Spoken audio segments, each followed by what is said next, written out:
I believe we could be live. Let me just double check. Say hello. Can I see anybody in the Howdy. chats? Say hi, Mikey. Just Hi, double check what's going Mikey. on here. Yeah, you probably want to wait Yes. for a few people to see that. Hey, look, we got a live show going on here. Who's this knucklehead Oh. she's got on her channel? We are live. We are. That's Cool, fun. So I've never cool. done a live on my own before. I know how it's done. I should have got producer Bob, but she's probably in bed. I imagine. I don't Yeah. know. Well, didn't you just wake up here about an hour ago or so? No. It's about 7:30 here. 7:20 past 7 here. Oh, hello, new in the truth. Okay. Well, it's about 20 after 2 in the afternoon here, so there's Mm, mm, a little bit of a time mm, change. But now, Ooh. is this your Wednesday and this is my Tuesday? Yes, it is See, Wednesday I see morning you here. are a day ahead of us. Yes, I can Yeah. confirm that we are clear from Armageddon for today. That Armageddon has not Yes. arrived. Well, and I can reaffirm that on my little end of the world right here. Armageddon hasn't started here yet either. but soon, Kim, soon. Oh, so Mikey, this is the and it's freaking hot here. Steve, you must live in Australia, I feel, because it is freaking hot here.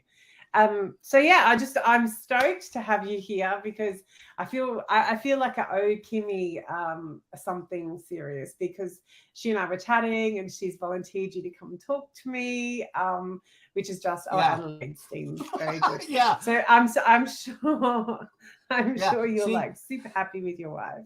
See, Kim volunteered me for this, so that should tell everybody who really wears the pants in the family. And she's left you Sorry, all set Kim. up so you have no technological arguments. You can't say, oh, I can't do this. She's like, well, I've got it. I've got you. I've got it. well, I almost had an out for this, Kim. And as we talked a little bit about yesterday, Kim had to go and do a supply run today.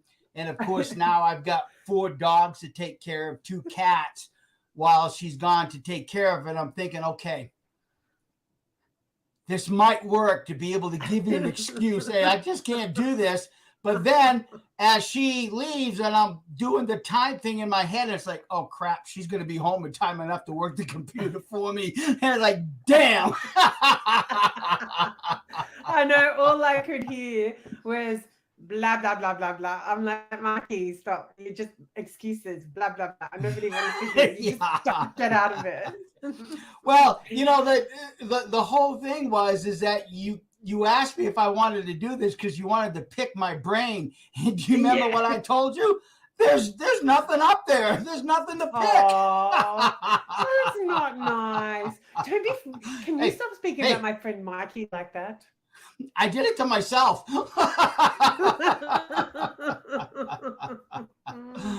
So let's see here. Ah, Looking at the camera, I'm making sure my beard looks presentable. are Your you? audience will have to determine that. I promise you. I think that you are going to be Santa this year. Is that what the thing is? Well, that's not my immediate goal, but we'll just see what the stars have written in them for me. I very well could do it. Very well could. I mean, it's not just the beard itself, but look how white this is. I'm just noting, Steen, is my internet playing silly buggers? We have the best internet in Australia for those who don't know, and Steen's indicating that we have the terrific Aussie B&B, which is broadband. So yes, yes, I agree. NBN, he Good, says.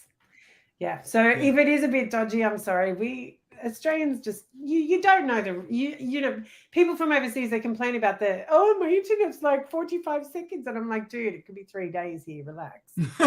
Yeah, yeah. And And there again, we don't have the best internet out here either. So, mm, yeah. yes. So yes, and Mikey does. Oh, okay. So it's pixelating. That's perfectly okay because neither of us will need to look beautiful for the live Well, stream. look, if you guys have seen our I did videos brush my before, hair, I must say. Yeah, I yeah. did. Well, yeah. Well, it's like I said, I'm not a new face in this community whatsoever. So if you haven't figured out what I look like by now, just go back. I don't know, maybe 10 years ago when we first started this. I looked goofy. Wasn't sure of myself.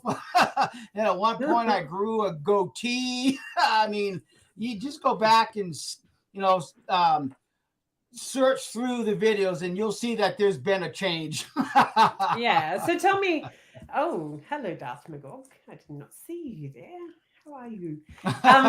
So I wanted to let's go there. Let's go back to the beginning. Let's go back to Kim and Mikey waking up, still Jehovah's Witnesses, got a lot of questions. I obviously know your story because I've watched most of your, not most, a lot of your videos. Mm-hmm.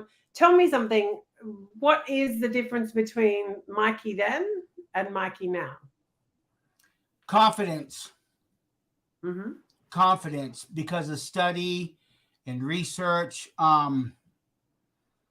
For me, there's no question as regards the Bible and its theology.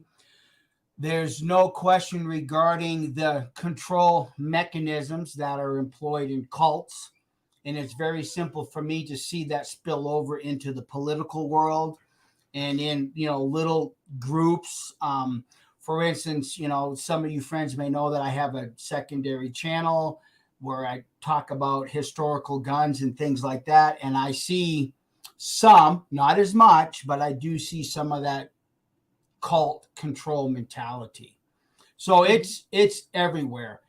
And but the biggest thing is confidence, being sure of myself, and which I think a lot of people can see that the passion comes through. Well, that passion is based on being sure of my talking points. Mm-mm. And so is that where the Mikey rants come from? Of course. Yeah, of course. Yeah. Oh, yeah. Well, and there again, just kind of having fun with the whole thing. Years ago, when a lot of XJWs were just not quite sure, I did a video and just kind of explaining at the time that I'm using a professional wrestler's approach, because when you look at professional wrestling, some of the most brilliant talent are those that can get in front of a live audience and do what they have to do in one take. And a lot of it is going back and forth with their alleged hated opponent or everything like this. And that's why from time to time I say, and here we are, the two apostates you love to hate.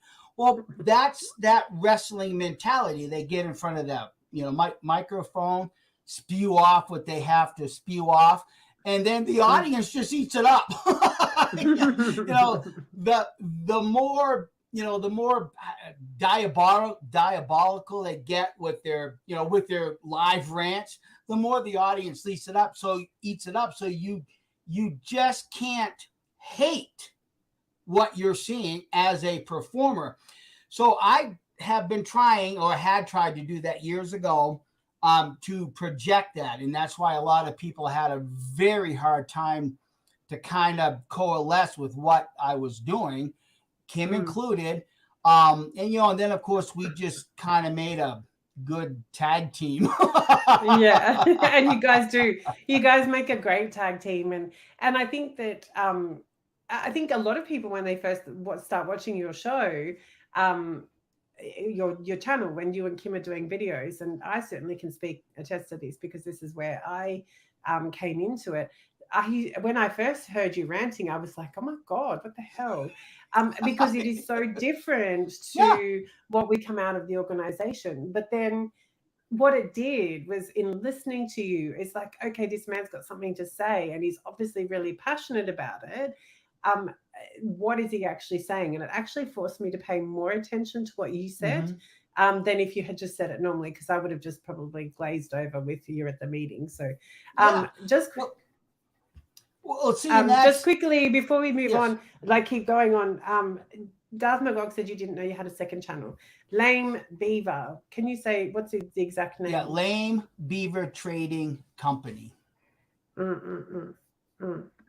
And it's, I've had that channel for years, but I haven't done anything with it just because, having to have work and everything else. Now that I'm retired, I'm just, dedicating more time to it. And it really has to do with historical outdoor living. Right now, I'm putting up a series regarding historical guns. And then as time progresses, I'm going to get into longbows, and because I make longbows, I make my own arrows and everything else like that. So I'm just going to eventually just be doing more over there in conjunction with what we're still doing here with Kim and I. I do watch your channel because obviously being in Australia, I'm gun dumb. We don't have guns in Australia. It's not like it is in the US, and so it's interesting. I'm watching you make gunpowder, and it's interesting. So, yeah. So Steen says that I first saw Mikey while I was still in. I thought typical ranting apostate, but as time went by, I found out everything he said was true. So that's getting back to what you were saying about your style. Yeah, see, and there again, that still goes back to that, WWE or whatever wrestling program you watch or even know a little bit about. When 1 week's episode is finished, if you're in the audience watching on TV, you find yourself, oh, please bring out so-and-so because I want to hear what he has to say again. And that's what's actually worked. So this isn't anything new that Kim and I came up with. It's like, wait a minute. I love the rants that these professional wrestlers put on. And I find myself saying, oh, God, please let him come out with the microphone because I want to hear him again. And voila. And it just feeds that need. So that's kind of like what I've done, and then, of course, with the more research I've done into the Bible and everything else, obviously that's changed a little bit. But, I can still put on a rant that. Well, there again, I got to bow to the king, and that's JW Fairytale. Nobody can put on a rant like that guy does. No, not even me. I bow. Come on. Let's all give a bow to Fairytale. I know, but he can even rant when he's not trying to rant. Yeah. I don't know, like in the M7 had a bit of a stream catch up, I don't know, a couple of weeks ago, and I swear to you, I just shut my eyes and I'm like, this is fairy tale. But thinking about that, I didn't know about fairy tale until probably a bit over 12 months ago now. And when I first started watching some of his videos, he's got the whole paint on. He looks like Kiss, and he's like ranting, and his tongue sticking out, and he's doing the whole thing. And I remember thinking, oh my God, and I'd been out at that point for over 3.5 years or 3 years or whatever. And I'm like, who is this guy? But again, because I'd learned over time to not be so, I need a man with a microphone, to be so identifying. I then started to go, well, hang on a minute, his style is different, but he's still got something interesting to say. Just like you and a few others, that your style is different to what we're used to as JWs, but your content is still good. Well, thank you. And, and you have to remember too that, the culture that we came out of has a very, I don't want to say unique for the world, but it's at least unique for Jehovah's Witnesses, because a lot of it's based on signals, not so much, the word as it is the signal first. And let me qualify that. It's like, darn well that the meeting is about to start.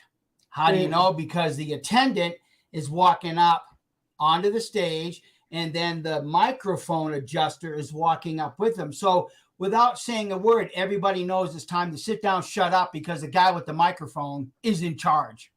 And unfortunately, I see a lot of that spilling over into this community, where a lot of XJW thinks that they got to have that microphone either here or down there.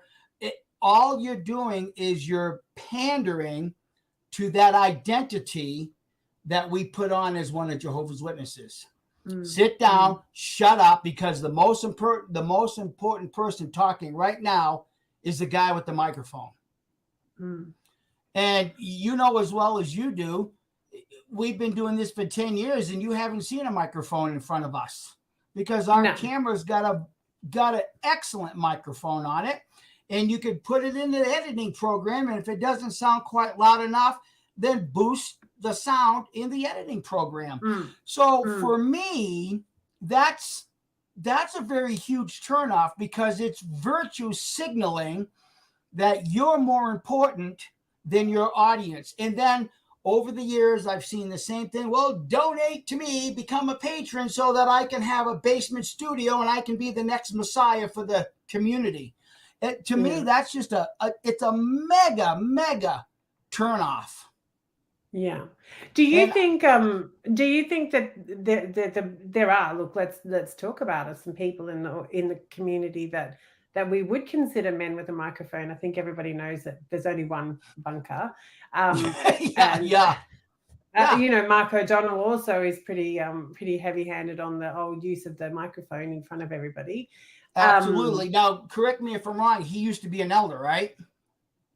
Lloyd? No, Mark O'Donnell. No, he was. No, Mark was a ministerial servant. Ministerial servant, yeah. Well, see, and there again, you know, depending on how long you were a ministerial servant, and you know, in all of that, as a ministerial servant, were you putting on the personality of the elder body at that time? Because I'll tell you right now, more than once I had that carrot dangled in front of my face. It was the wrong thing to do. Because on one occasion I told him to take that carrot and shove it where, you know, the sun is incapable of shining. Because I don't play those games. Yeah. I just, and I never have. I mean, even when I was a ministerial servant, I wrote to the society bitching and complaining about a circuit overseer's code of conduct. Come on. I mean, if I was going to play the game, I'd have done what every other JW ministerial servant done and say, put somebody's booty in front of my face and I'll kiss it till I become an elder. No, I don't play those games. I just don't. And for myself, when I see some of that in this, you know, XJW community, all I see is just a holdover from Watchtower. That's it. That mentally, they're still stuck to it. And I see a lot of that in a lot of XJWs that, you know, say, well, I was the one responsible for this. I'm the one that got a hold of Angus Stewart to tell him that Jeffrey Jackson is well, first of all, we've got a huge time difference. Between that. Between Jeffrey Jackson. Just for I think I know what you're talking about, but just for anybody else that's watching that doesn't know, so you're saying that, like, the Australian Royal Commission was in 2015, and Jeffrey Jackson gave evidence on day 8 of the hearing dates for evidence and testimony, and they tried to subpoena him, and he'd wriggled and been an idiot. But he happened to be in Australia visiting his father, who I subsequently believe has passed away, but he was very ill at the time. And so when the commission contacted him through the legal branch of the Watchtower, they all carried on. And no, busy, not available, father's ill, you know, blah, blah, blah. But then they managed to find out that he was in Australia, and they then forced him to come, subpoenaed him, and he had to come.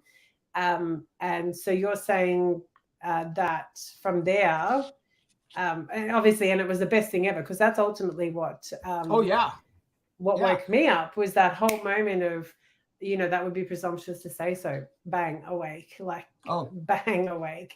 So it was a great thing. So you're saying that Mark O'Donnell has claimed that he was responsible for that. I've heard more than one YouTuber refer to the fact that he is claiming that he's the one that got a hold of Angus Stewart to let him know that Mr. Potato Head was in Australia. But you know, I actually watched a video recently that they said that. Yeah, well, truth be known, we actually sent that to you and asked you what you thought about that. But this YouTuber yesterday was not the first one that I've heard refer to Mark O'Donnell as being the one doing this.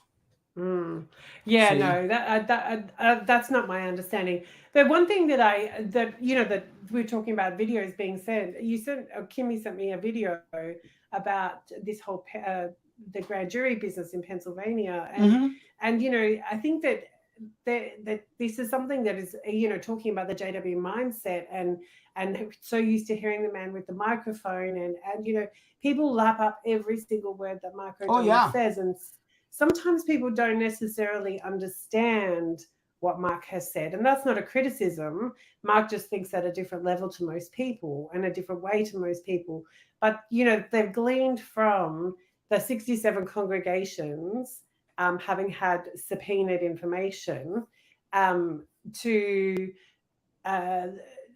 now all of the elders in the congregation have been subpoenaed by the grand jury.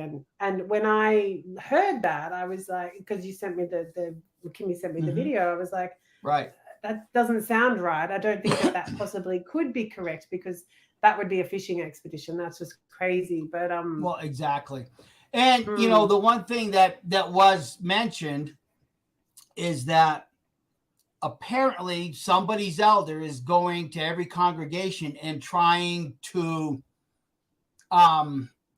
alert the elders to what's going on. Now that I can very much see, but to make a statement to infer that all those elders have been subpoenaed, well, first of all, how in the hell did they get all the elders' names and addresses and where to mail the subpoena, or send a sheriff to subpoena them? Do you know the amount of resources that would take just in Pennsylvania alone for every single elder? It's not logical to think that, but it is logical to think that a lawyer's got 20 elders in a congregation on a Zoom like we're doing now and say, okay, this is what's potentially coming down the pike, and this is what you're going to say. This is how you're going to deflect. This is how you're going to use a straw man. This is how you tell these people to kiss off. I mean, that I can very much see. Oh, and not to mention the scriptures of now, brothers, and all the scriptures relating to putting Jehovah before Caesar and all of the rubbish things that I'm sure you could spout off the top of your head. But that I would imagine that would be the case. I just think from a legal standpoint, it would be impossible for them to, like you said, know who to subpoena and to have reasonable grounds to subpoena. It would be an absolute fishing expedition, complete waste of time. Oh, absolutely. I don't think any judge would issue it. But I also do want to say that I don't think that's what Mark said. What I think Mark said, this is my opinion, I've watched the clip. My opinion is that Mark said that 67 congregations have been subpoenaed for documentation. And as a result, Watchtower shitting their pants, let's call it as it is, and saying, and his advice, this is Mark's saying that he has been told that as a result of that subpoena, Watchtower's lawyers are now dragging it. And I do, as you said, I do agree with that. Absolutely, because that's how things would naturally progress in see, like a governing body, 67 counties, not congregations. Counties. Thank you. Yeah. Counties. Right. No, you're absolutely right. That is correct. Thank you for the correction. You are right. I say county. We don't have count. I mean, we have counties, but they're like not. We don't call them counties. And so how many? I didn't realize I said it. Thank you very much. But yes. Yeah, and to how many congregations are in each county? Well, then that's anybody's guess at this point. Yeah, absolutely. Yeah. And, see. Yeah, you're exactly right. Yeah. Yeah. So I think I think that it would have been really good if Mark had been able to come out and say that's not what I said. But at the same time, I understand his position in that that it's not his job to go around and correct everybody what they say. He's on the record. You go back and watch the video. The thing is that people get so excited about these sorts of things. Right. And, oh my God, every single elder is going to be dragged in. They're going to be held Well- personally reliable. And when that doesn't happen, what then happens? People get upset. Yeah. And the government doesn't care. Yeah. Well, with what little bit that I did watch, that I had to watch, is just go back and count how many times he said, what if, what if, what if, what if, what if. Hey, you know what? You can have a bucket full of what ifs. That doesn't prove a fact. That's where it all stands. It doesn't prove a fact. What if is just somebody thinking outside the box, and then unfortunately, because the man with the microphone is the object of authority, then it all gets taken as authoritative when it's not. When it's absolutely not. Yeah. Absolutely.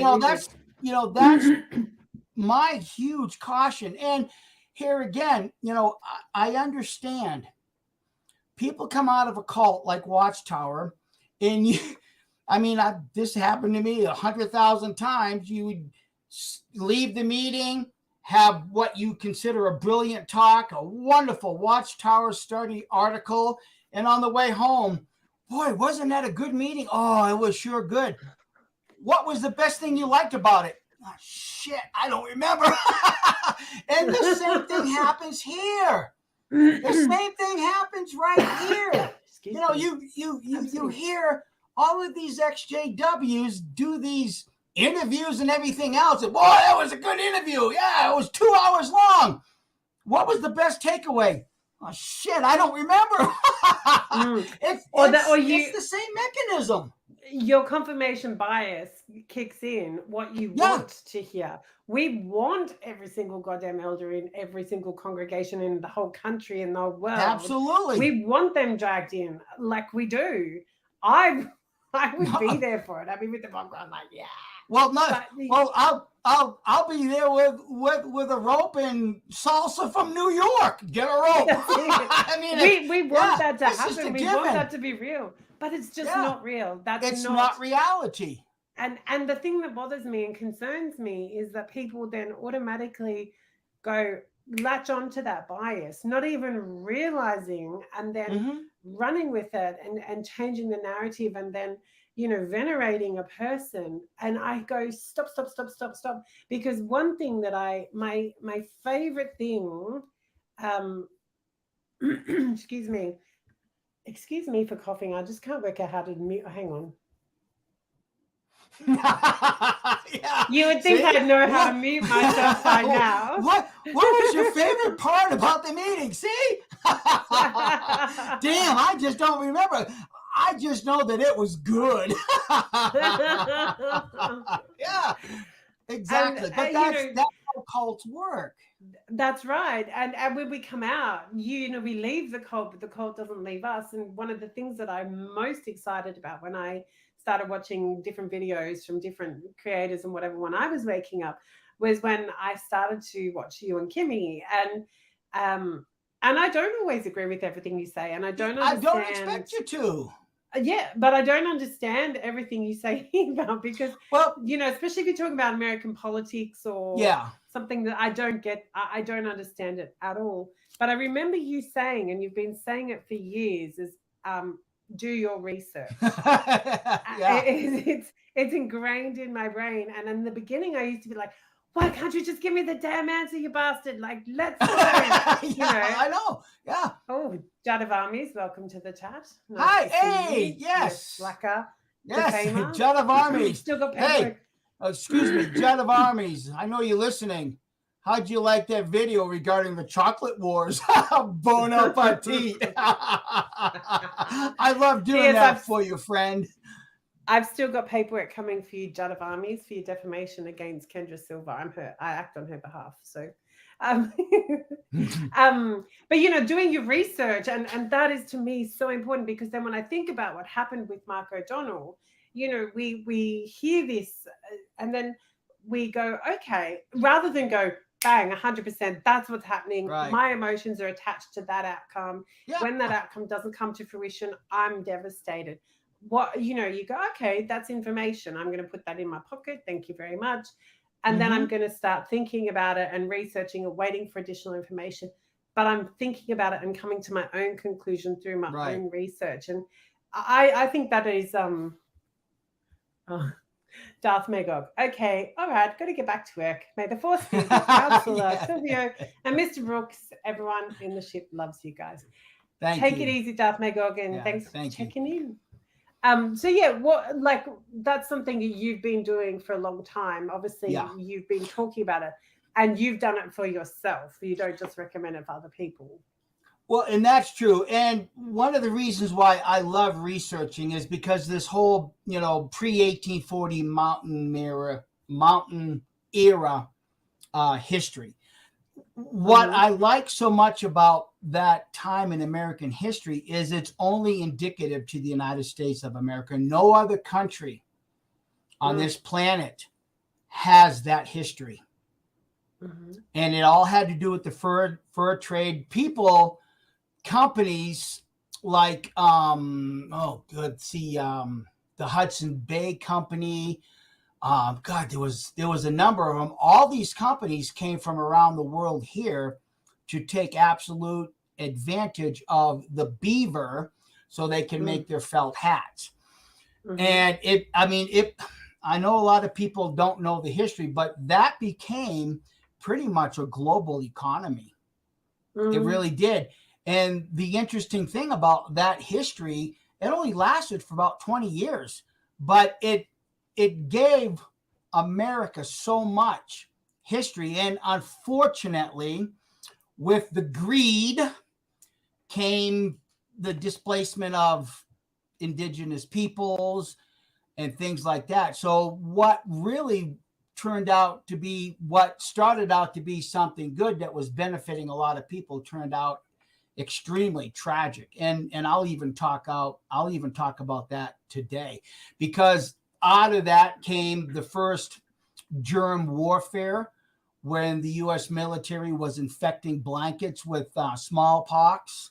I mean, it was unconscionable. It was inevitable, but it was unconscionable the way it was done. And so my desire to learn every aspect about that history just naturally fed my curiosity once I woke up as a JW to really investigate and research all of it. And, just like the other day, well, I have a newfound God, and it's Marduk. Oh, God, Marduk. It's Marduk. All hail Marduk. But you are the number one follower of Marduk. Yes, I am now. Yes. Now let's give the pagans their due, because we want to remember that last year we all got introduced to the significance of February 24th by another XJW. It is the European Pagan Memorial Day, February 24th, but it was mistakenly disguised as a Lord's evening meal celebration. Yeah, the 24th of February 24th. Yep, which should be this. Well, hell, this coming Friday. Yeah, I was going to say that's everybody get ready. What day it is? I'm like, yeah. It's actually the European Pagan Memorial Day, celebrated on February 24th. Wow. Wow. Will you and Kim ever again attempt to make a safe place for XJ? You mean like making our property available? No, that bridge was burnt. Unfortunately, that bridge was burnt. And there again, the man with the microphone controlled the narrative to all of XJW's detriment. So I don't play games. I don't play games. So I'll ask a question, because a lot of people, like, when in context, without context, people hear you say no because the man in the microphone, he wrecked it for everyone, basically, is what you're saying. And there are people that could could see you as just, jaded, and you've been accused of being a conspiracy theorist, tinfoil hat wearer, jealous. I can't even, I could go on for days about what you've been called. and bitter, and and just like lots of things. And I understand that. And again, if you do that one-dimensional thinking of so-and-so said it, so therefore it's fact, rather than go, oh, okay, oh, you say Mikey's that, okay, I'm just going to put that in my pocket, then yes, that is correct. I'll tell you about that in a minute, New and the Truth. Yep. Which we ended up with death threats after that. I why jealous? Marty seeks the truth. I'm jealous of you and your relationship with Skippy. So, I can understand jealousy. It's a real thing. I'm jealous of your relationship with Skippy. I love that. That video is hilarious. I'm sorry. That's Australian humor right there. But so that one-dimensional thinking again, it goes in the pocket. Right. I went, oh, okay, Mikey's crazy. Yeah, he's a tinfoil hat wearer. Yeah, he's jealous. I'm putting all this shit in my pocket, but I'm just putting it there. I'm not putting it in my head, and I haven't formed my own opinion yet. And I mean, that's something you guys will have seen, not just in relation to the issue with Lloyd, but in relation to lots of different things.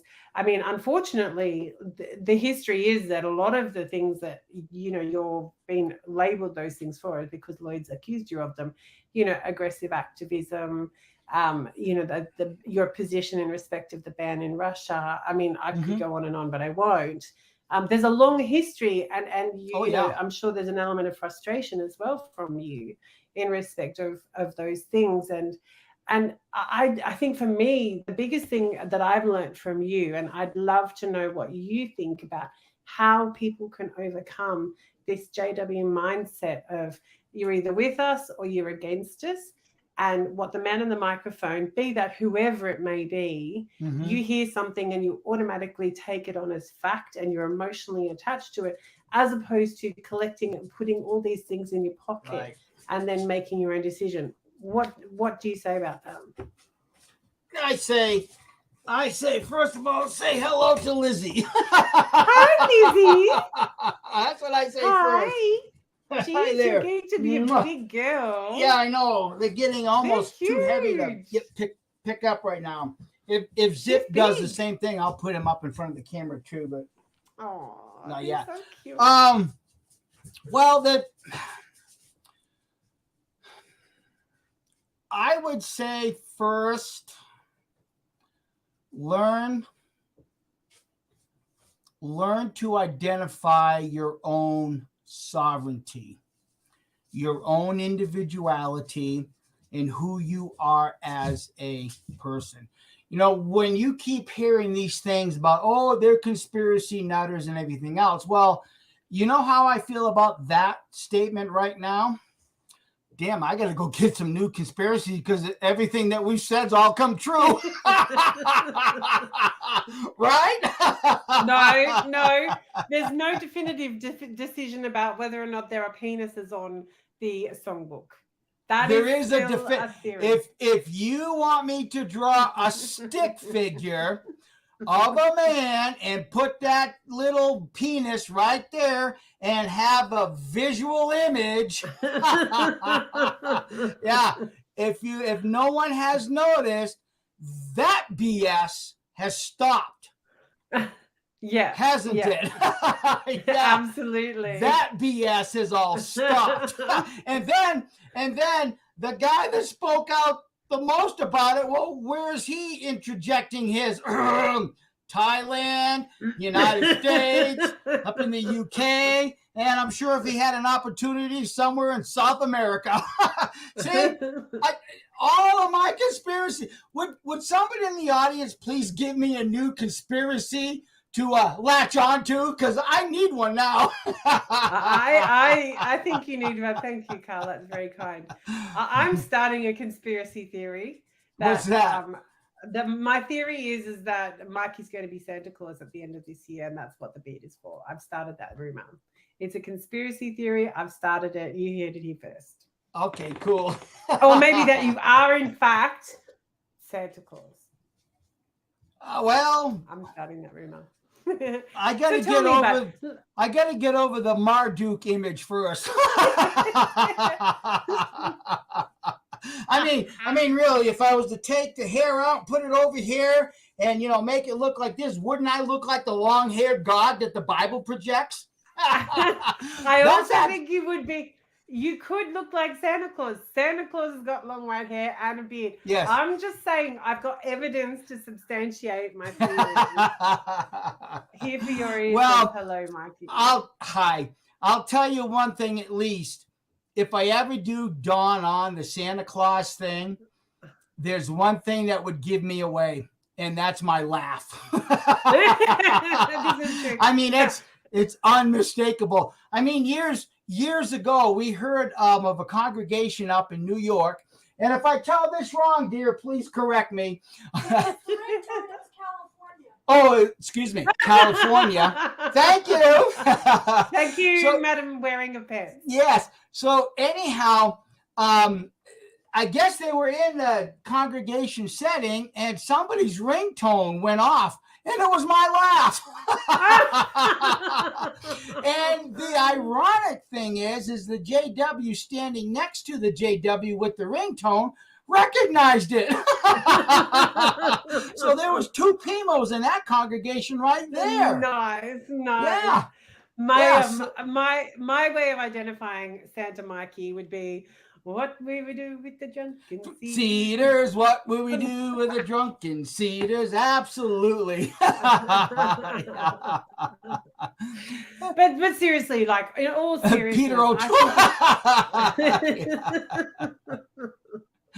I will tell you, years ago, this you probably weren't around at that time, but early on, people were recognizing me. Boy, he looks just like the actor Bruce Dern. And that went around for quite a while. And I actually like Bruce Dern as a, supporting actor. And one of the best parts that I've ever seen him play, the most memorable, I shouldn't say the best, but the most memorable is Down Periscope. Oh, I've seen that movie. Oh, yeah. When they're all sitting around that table deciding to do with, Kelsey Grimmer. And he goes, well, pardon me if you think I'm prude, but I just don't think we should be handing $1 billion worth of equipment to a man that's got welcome aboard tattooed on his genitalia. I mean, that line just busts a gut for me every time. Because he's right. How in the world do you hand a submarine over to a guy that's got welcome aboard tattooed? So yeah, there again, I've over the years, people that say, oh, you look like, you sound like, and it just comes with having the face in front of the camera for so long. Yeah, but you know what, I think that one of the best things, and this is something that I've spoken to you guys about, and probably a few other people, lots of people, I look back now, having gone through the experience that I went through last year, early in the year, like the year before, and I started to go back through some of the, the JW Primetime videos, and one of the JW Primetime videos is actually really serious. It talks about people creating monopolies within the ex-JW community. Oh yeah, absolutely. That was a serious one, but there was also some funny ones. I got introduced to Jehovah Bear from JW's JW Fairy Tales channel. Some of the stuff and the VAA boys and some of your stuff and some of the stuff that I saw from and Son of Thunder. Some of it's really silly and like Jehovah Bear, Little Bear talking, or even like, Dick Blabon. Yeah. Even Dick Blabon. Yeah. And even things, and this is it never ceases to amaze me. Sorry, I didn't. Sorry about that.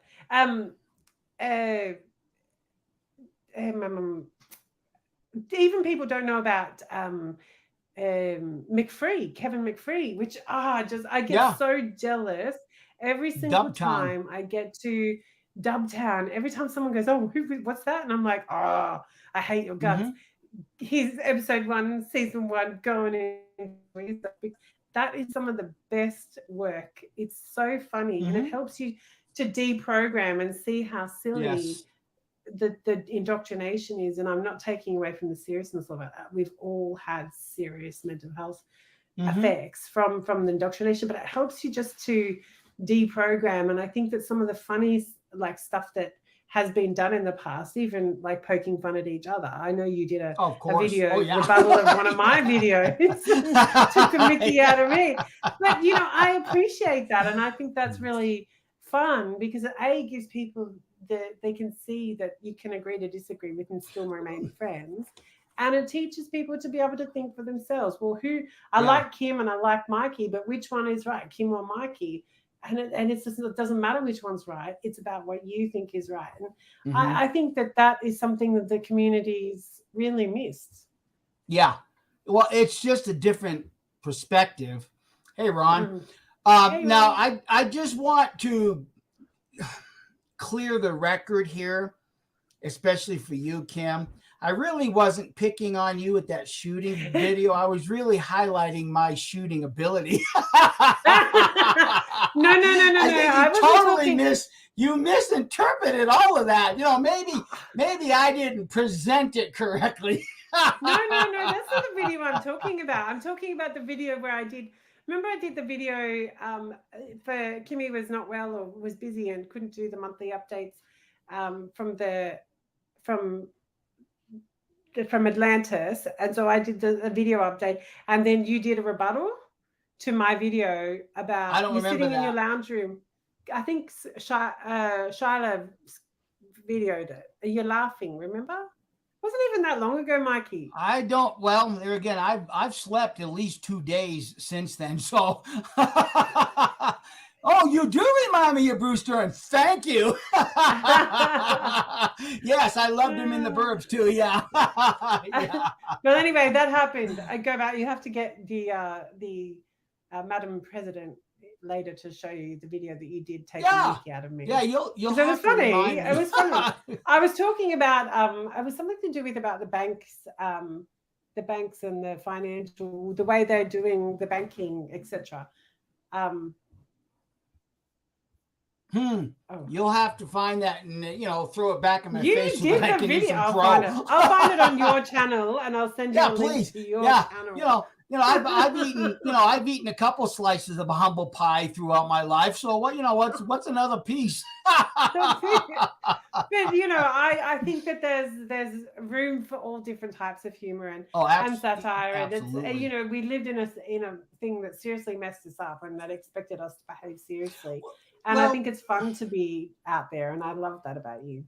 Well, thank you. But guys, friends, what you see right now is exactly the same way I was inside the Kingdom Hall. I had no problem laughing out loud, poking fun at somebody, just because even as a JW, I saw too many people that were unhappy in life. And at that time, I couldn't put my finger on it that it was the religion. I just thought that it's because everybody was under stress, having to go to work, having to go out in service, having to study, all those mundane things. And even going into a Kingdom Hall, it's like, how come nobody's laughing? How come nobody's, I mean, if Watchtower projects that we're the most happiest people on the planet Earth, then we should be able to walk in a Kingdom Hall and have fun. But nobody does. And if you do have fun, Brother Brooks, can we talk to you for a few minutes in the back room? Well, sure. What's up? Well, your laugh is a little too loud for the Kingdom Hall. Could you screw you? Yeah. No.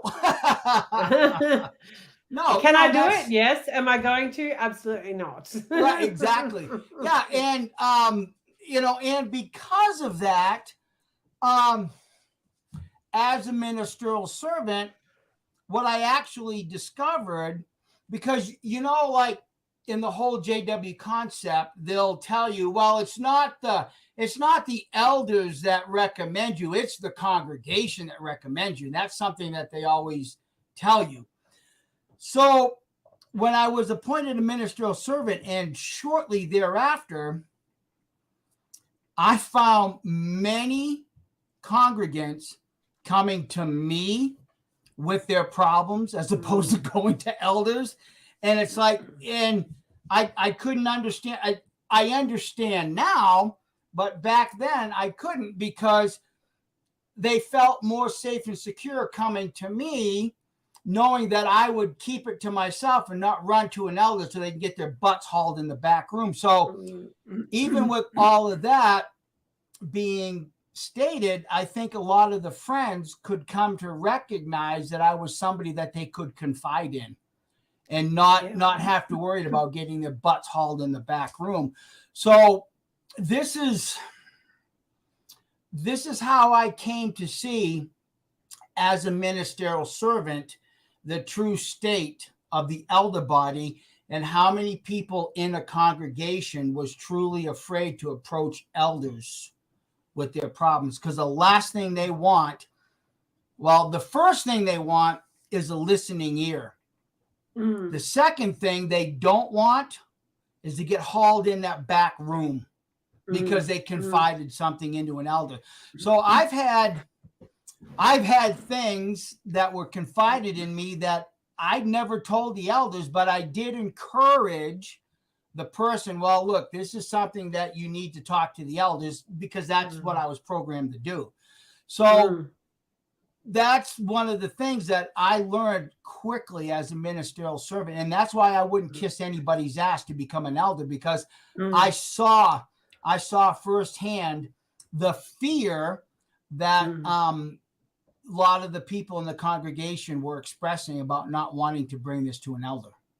Yeah. And I can imagine that being an elder, you would have a script almost of what you can and can't say, what you have to say. And some people don't want to be told how to fix their problems. They just want someone to hear and listen, make suggestions. Right. Well, let me put this into the ether. We all talk about, and Watchtower uses, the elders use the same thing. The scripture in Timothy about having freeness of speech. Those reaching out for a service of overseer are desirable of a fine thing, yada, yada, yada. Ministerial servant. One of the things that the elders will always throw down your throat is freeness of speech. So let me ask the audience that's listening right now, when you accept the title of being an elder, does that not destroy your freeness of speech? Because now you have to say and parrot what Watchtower says. There you go. I do say that it does affect your freedom of speech. It does. I absolutely do. It silences your freeness of speech. Even though the elders will tell their wives what the hell's going on, and they're hoping that they'll maintain their freeness of speech, but it doesn't happen. But ultimately, when you accept that title of being the appointment, the Holy Spirit derived appointment as elder, you're actually losing a certain amount of your freeness of speech.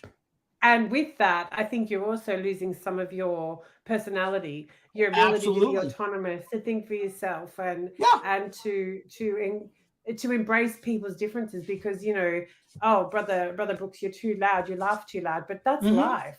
Some people are loud, but no, you have to. The elders become shepherds of squishing people into. Okay, Jud of Armies is banging up my blade chat. Let's get to the serious question. I've got a serious question, which may be unrelated, probably is. Was that video where Lloyd interviewed Tibor? How many people think there was a split screen and that was really Lloyd in disguise? Well, to answer that question, I watch absolutely nothing from Lloyd Evans. So I have no no freeness of speech. I don't know, because I don't watch anything coming off of the Lloyd Evans channel. Because it's, for me, it's a complete waste of my time, and I got better things to do, such as go out to my shooting range and record me shooting. No, tell the truth, Mikey. You're just butthurt because you were wrong about many of your conspiracy theories, including the green screen, which is, I did actually. That's the only video I watched about. Go ahead. Steen doesn't watch Little Lloyd, and neither does Marty. Marty's too busy having a good friendship with and there again, you want to put this into context. This is wild, because we're on Twitter, so we all see what Mr. Evans is, Mr. James is doing. So the very thing that he has criticized activists in this community about doing, crashing Kingdom Halls, crashing carts. Well, guess what? His views have fallen off the table so much. What do we see him doing? Crashing carts, going to the Kingdom Halls, an absolute hypocrite.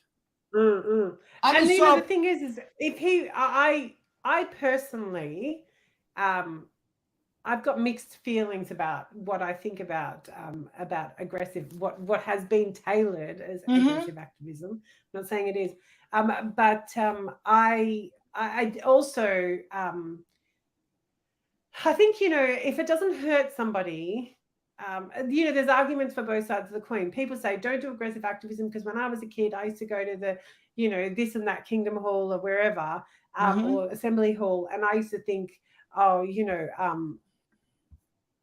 John Mummies, I was doing comic research, mate. You're just one big comedy. And Josh was samesies. I've seen people say, and it set me off, and it made me just, it affirmed what Watchtower told me about, apostates, and they're all batshit crazy and da da da. But then on the other side of it, I see Parker knows how to do lots of things. So for those of you who don't know who Parker is a Faithful Slave. Check out his channel. He is an absolute gem. I love Faithful Slave. Litigation. That's my favorite thing that he says. And I then see things that happened in 2019 in Australia, where there was a protest at the International Convention in Melbourne, and in the stats from JW Facts, there were like 3,000 people a day, or some ridiculous amount of people trafficking through the website, because that's what a lot of the people were holding signs for. And so I kind of think, and I know people that have woken up as a result of that. So, I can argue both sides of the coins. I think my point is live and let live. Unless you're breaking the law or hurting somebody, then I think that you live and let live. And I think that there's been too much of that in the ex-JW community, where people have been too dictatorial about what people do as in real life activism. Well, that's a solid point. I would add this, and Kim and I have talked about this, and we've talked to a lot of ex-JWs on the phone and everything else. What's it gonna take to wake up my family member? And almost as if there's a magic pill. Well, when you've got allegedly 800 members, then you need 800 magic pills. Because one pill does not fit all. And I was talking to Jane Doe about this just a day ago, because she's got children that are still in, and they're not happy people, and I'm gonna leave it at that. But the point that I want to make is that, I just forgot my point. What the hell was I gonna say? Oh, I forget. The magic pill. Waking people up. Yeah, waking people up. That's why, as much as I disparage the Bible and the Apostle Paul, he talks about, seeds. The seed that fall upon rocky ground and it got scavenged up. But the seed that takes root is the seed where you disturb the soil. And that's what you have to do. You have to disturb the soil. Now, for me, oh, no, that's not really what I was going to say, but it all fits. What I really was going to say, talking about that magic pill. Now, for me, not having been an elder, I was not truly privy to the scope of the CSA problem inside of Watchtower. But had I become an elder and became privy to that, I believe, even this far detached from Watchtower, that whole concept of hiding the child abuse would not have woken me up. Because I understand as a human being, despite what Watchtower says, that issue is and has always been throughout human societies. We're not going to get away from that.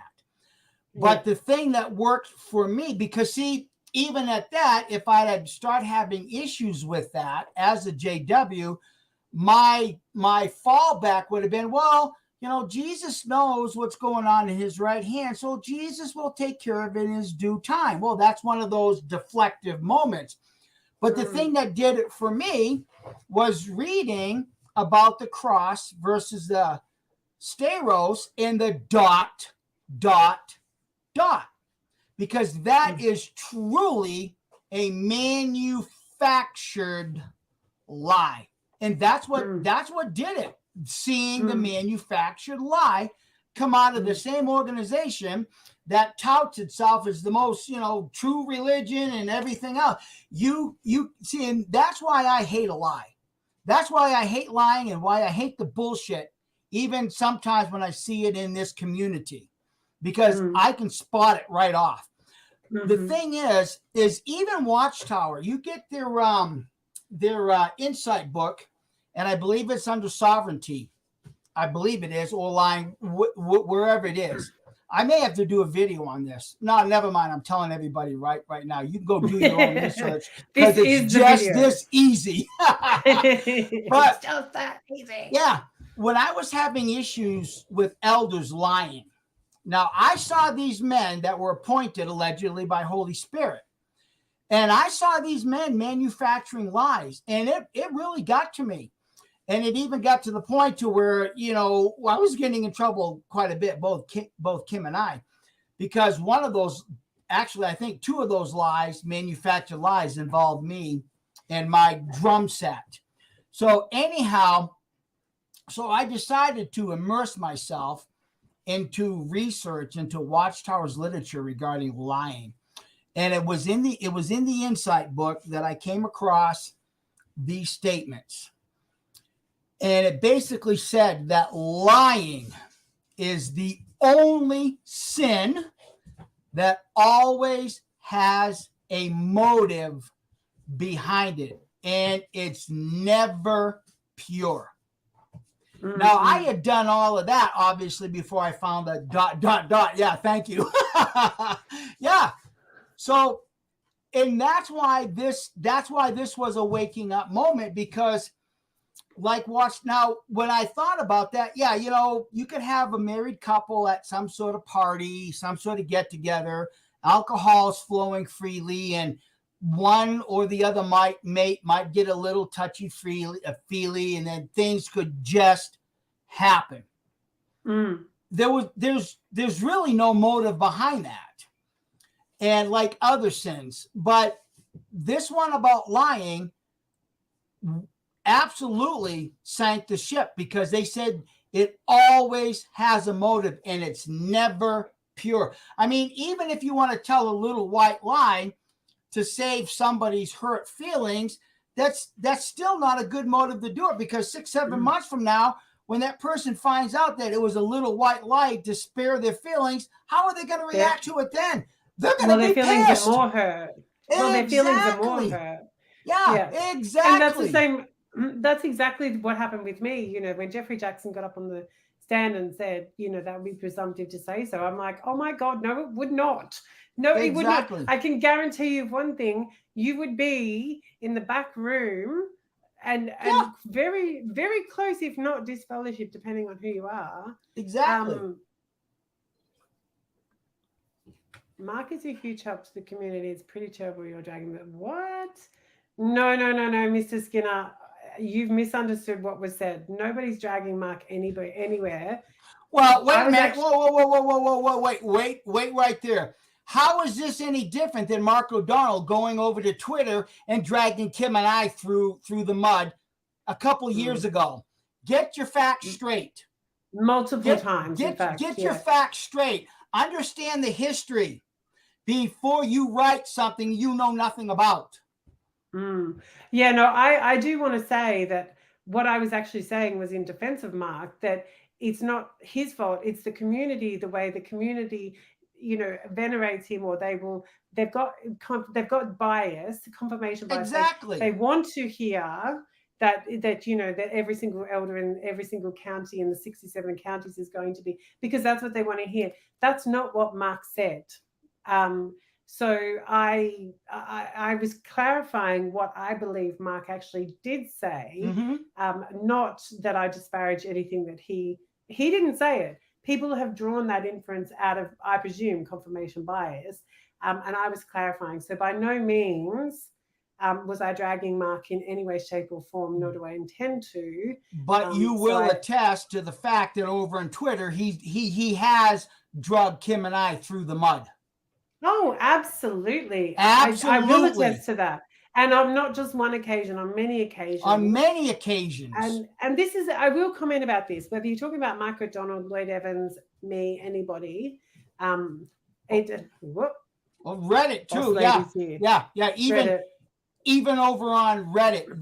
That's why Kim and I will not go on these forums where either him or Lloyd Evans and all the flying monkeys are at. Because they do nothing but drag Kim and I through the mud. Yeah.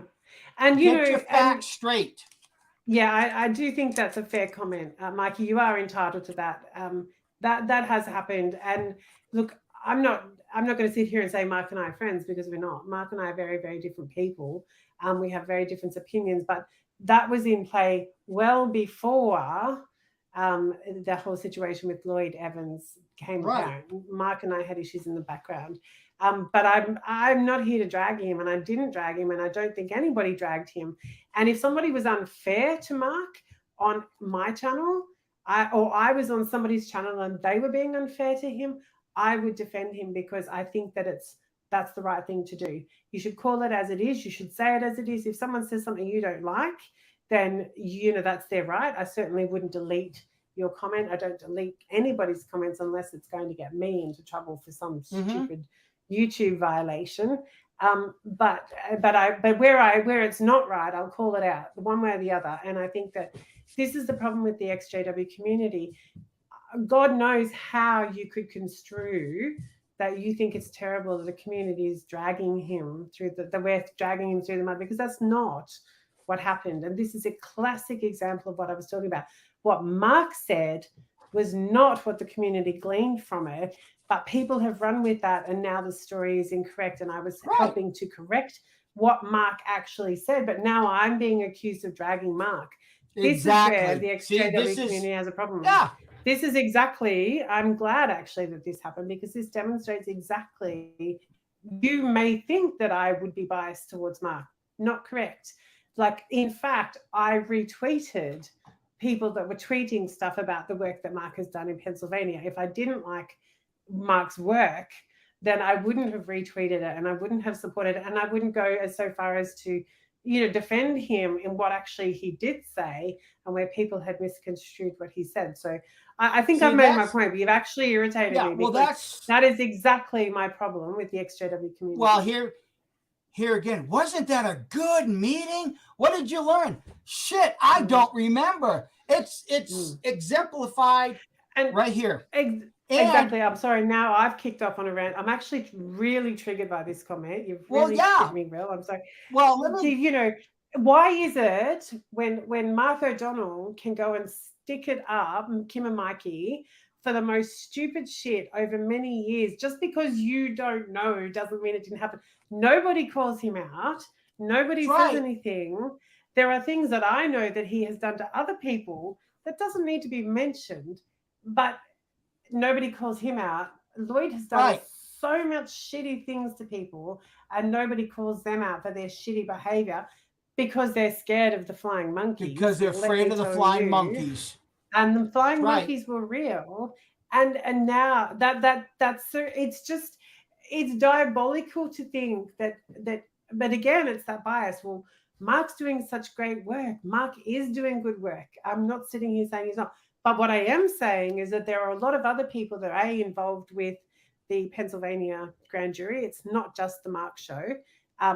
That's not taking away from him, but there are lots of people. We should again get his information, put that in our pocket, and then if you're interested, research more and collect and then form your own opinion. That is exactly what I said. Yeah. I'm going to stop because I'm actually extremely triggered and annoyed. I'm really annoyed.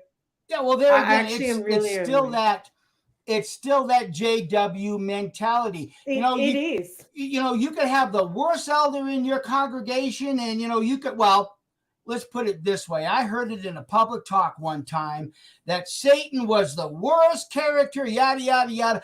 But hey, we gotta find something good about Satan, even if you acknowledge.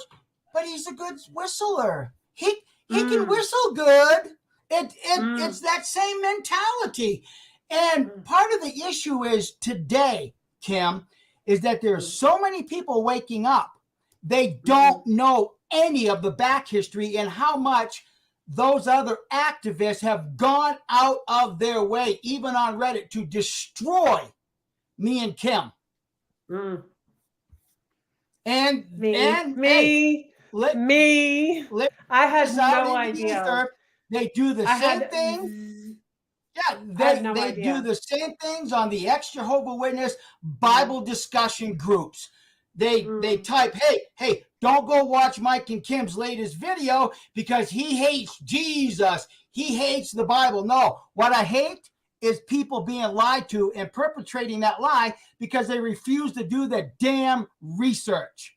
That's why I pray to Marduk now. But also, it's not even just about doing research. It's about going, oh, okay, well, so Kim Silvio allegedly did not, but allegedly dragged Mark O'Donnell. Okay. It's not, you don't need to attack. I hate that mentality. I'm moving on. Producer Bob is in the chat. Hey. Producer Bob, you should be on the other side doing the green room because I'm really shitty at this. Hello, Producer Bob. Nice to see you. You can take the dogs out? Yeah. Okay. Yeah. Well, it's better outside than on the floor. I mean, I did mop the floor today. So it says, true, Mikey, sorry. I hope that all hell, Mama Jig. I agree. Yeah. DM says, hey, Producer Bob, hope you're doing well. Yes. But see, that's part of the problem right now is we get so many people coming out that they don't know the longevity of the problems. Because, and here again, it's an absolutely egotistical elder mentality, or I got the microphone, I'm the ex-elder. Well, look, just because you are now an ex-elder doesn't mean that by some miraculous thing that your whole your whole persona has changed.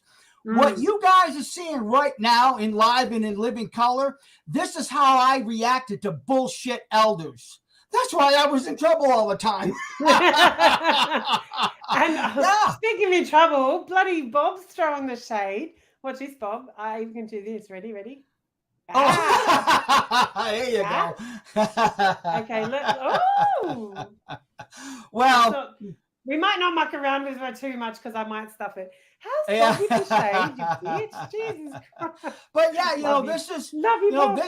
this is exactly how I was even as a ministerial servant, because whether you like it or not, friends, I don't take shit off of anybody. When I know somebody's feeding me bullshit, I call it out. That's why a lot of people don't want me over on Jehovah Witness Bible discussion forums or anywhere else, because I have no problem calling out bullshit. And I hope to hell somebody calls out some bullshit from me. But yet, I always think my talking points through. Now, I may mistakenly say something, just like the video I did just the other day. I had 4 pages of notes. And my topic for discussion was so well in my mind that I didn't hold to those notes hardly at all, because I knew what my talking points were. Right. And to be honest with you guys, this comes back from my Jehovah days, because as a ministerial servant, those elders knew that I studied. They knew that I was prepared for every meeting. So I could walk into a meeting any Thursday night and the service overseers say, well, Brother Brooks, tonight, I hope you're ready because you got the Bible highlights. And it's like, well, okay, I'm all ready. I mean, even one night, we usually left at 7:00, and at 6:30, I got a call from the presiding overseer asking me to do a 20-minute part on the service meeting with another person, because what the program called for was an elder teaching somebody how to do research. Believe that or not. But it is a real issue. It's a real thing. You wouldn't believe how many people JWs dropped their assignments at the last minute. Well, with all of that being said, when I was a ministerial servant, I was the guy they always fell back on, because they knew I had the topic in mind. So anyhow, with this part in the service meeting, I said, okay, I'll handle it. I got the reasoning book, and I said, Shyla, you're going to help me with this. And we went through it one time. And I told my daughter, I says, look, if I go off script and you don't know where I want to go with it, just simply say, well, Dad, could you explain that a little bit more? Or however it was that she was. And when we got done with that part, nobody in that congregation knew that I was given that assignment 30 minutes before the meeting started. Nobody knew that. But that's the thing. And that's when you can think laterally, and this feeding that into this, I think what Joe Kitch, I'm terrible with spelling. It's so difficult for Jock itch. Oh, excuse me. I forgot the T. I'm not sure if they're trying to say dockage, but anyway, it is so different to be a human in a complex world with all sorts of emotional words flying around. And that is I could not agree with that statement anymore. You've seen my emotional reaction to that. Especially in this community. And I think it's the reason why it's so important to put all the information in your pocket is to put that in your pocket so that you can go away and process it. When you take your emotional brain out of things and your logical brain kicks in, and you become, your logical brain, your emotional brain, and then you come to your rational thinking, and you can make a decision about that. Like in my rational brain, I can simply say to you, no, I did not drag Mark O'Donnell. That's bullshit. But because I was emotional about it, and I'm like, hang on a minute, I'm here defending him, so I've got emotion attached to it. Yeah. I'm trying to say be balanced about it, and you're not saying that I'm emotional, like at that point, because I think sisters are so used to having to fight to be heard in the congregation that immediately I'm acknowledging now that I'm triggered, and it really bothers me. And I was defending Mark simply because I think that it's not fair that people take that bias. They then get an emotional attachment to that outcome coming true. And when it doesn't come true, their mental health is affected. And that they've set themselves up for unnecessary disappointment, and then potentially anger towards Mark because you said this was going to happen, then it didn't. If we had listened properly in the first place, and even if we didn't hear properly in the first place, to go back and put it in your pocket and go back, get it out, recheck it, check your facts, and then make an educated decision after that. See, and that that's something else that's kind of not sure how to encapsulate this. Give me a moment. this is part of what I perceive, my opinion. This is what I perceive part of the problem is. Oh, I got hair sticking everywhere. Is that, yeah, focus, Larry, is that because Jehovah's Witnesses have been taught to find a part-time job that makes full-time wages. They look for that window washing job, toilet cleaning job. I'm guilty of it. That's how I, got the Pioneer for a year and a half. That YouTube is offering that same thing. Part-time work, full-time pay. You get that pay through patrons, or you get that pay through commercials. Now, if you're the first XJW to get breaking news out there, well, look at all the views you're going to get, and look at all the YouTube ad money you're going to make. See? Absolutely. And in fact, just this very morning here in New Mexico, they ran a piece in the news saying that there's a huge problem in the state right now finding people, young people, that want to work on farms in the cattle industry, because that generation is getting the retirement age, and the generation beneath them in 5 or 10 years, they're going to be at the retirement age, and they're not finding young people that are willing to work. Well, that's easy to sort through. Why should I go work on a farm for eight hours a day shoveling cow shit when I can get in front of a camera and a big microphone and make money on YouTube ads? I mean, that's not a hard thing to sort through. And unfortunately, that's where I see some mistakes being made, is everybody wants to be the first to get the breaking news out there without double checking the facts and or getting the story heard properly, even in Mark O'Donnell's case, hearing it properly and listening to what he really stated. And also potentially, having some sort of paperwork or some visual thing so that people can actually see the facts and go back and check. And I'm sure that there are times, many a times, where I've said things and people have misunderstood me, and I haven't known.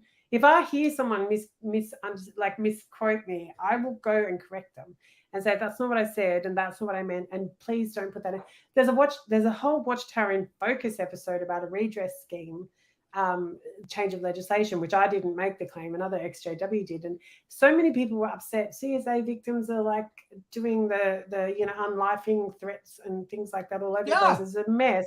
So I immediately took the platform with Lloyd and said, this is not what's happening. Here's what's actually happening. But I had a moment to go through and collect everything. I didn't need to be the groundbreaking news. I don't think there's actually YouTubers, like not in the XJW community, who will openly say, I am not in the business of breaking news. I'm in the business of truth and fact. I think that's a very, very, very solid statement. Oh, yeah. Ron Pimo has asked a question, not speaking for anyone here. What do you two think about wild conspiracy theories or misinformation spread by XJWs? Should they be allowed to go unchallenged? My thought to this is qualify wild conspiracy theories, because there are some wild conspiracy theories, and then there's just some theories out there that aren't so wild. So that would be my thing. Qualify what you consider wild conspiracy theories. Verifiably untrue things. So things that you can verify that are not true. Well, I don't know. I don't know specifically what conspiracies you're talking about.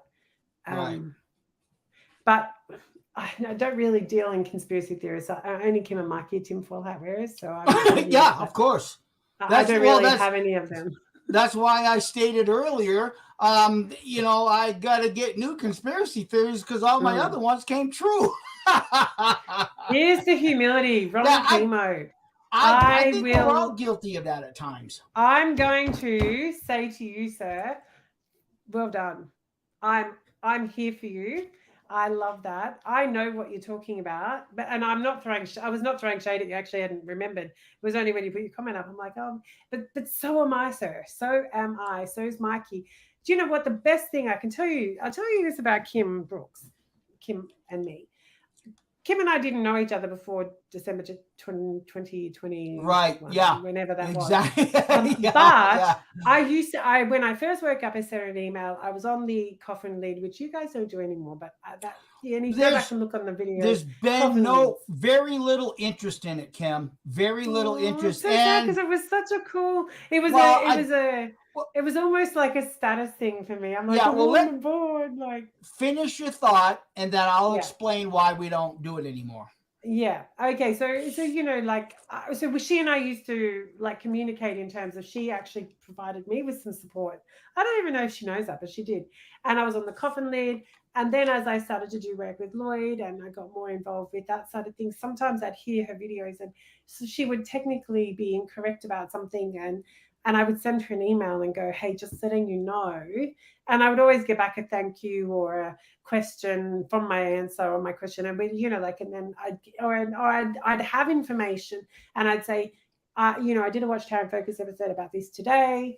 Here's the information if you want to, because you may well be reporting on it, so that I would share the information because I don't believe anybody owns anything. I think we all are just got different audiences and everyone can get information out differently and whatever. So, and there was never ever like a friendship, but there was never an animosity. It was just about sharing information. Mm-hmm. And I never, ever once, I think I may have corrected Kim twice, 3 times at the most, on things, just technical issues. She never, ever once came for me or was rude to me. And we didn't know each other.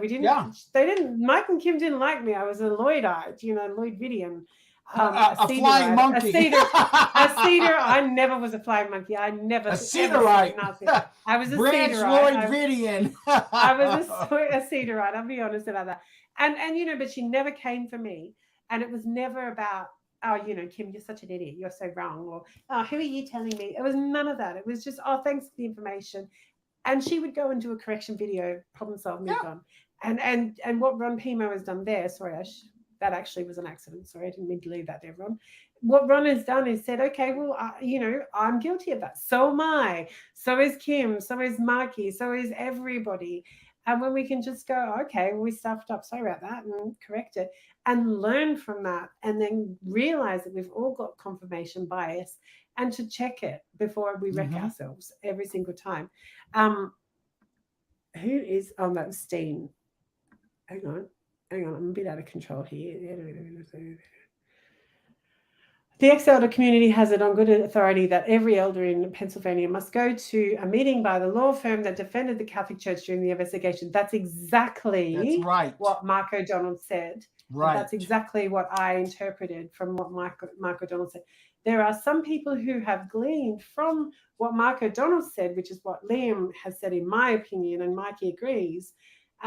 That's exactly what I believe Mark said. But there are people that have said that all elders have been subpoenaed to go to the grand jury, and that is what I corrected. Correct. So if that is dragging Mark O'Donnell through the mud, then God help you, because if I really got serious, it'd be scary. Producer Bob says it gives Father. It's giving Father Christmas money. Hello, Wally. Wally says I'm going to dye my hair. Didn't it, Kim?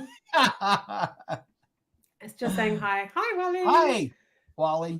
Whale speaks French at the bottom of the ocean. It's true. Parlez-vous français? Oui. That's funny. What does he say? January thoughts on get up long week. That's hilarious. Part of waking up. So yeah, that's I think it's all about learning and growing. And you know, I've got to just finish my rant now because I'm with Mikey ranting. I think the most disappointing thing in the whole XJW community is the fact that we don't have to agree. We don't have to limit our research scope to this much. We don't have to. We don't have to do anything. The bottom line is we owe no one nothing, and we don't have to do anything. And that is the true reference of freedom. Is when you can just say, I don't have any responsibilities or restrictions. That is where you've Mm-hmm. hit the mark. Yeah. And See, and and I that's think that the thinking and the mentality of the XJW community, where we've continued to be indoctrinated, and there's the yeah. fun has been taken out of it, and being able to laugh at ourselves and be able to take ourselves not too seriously and be able to practice our skills.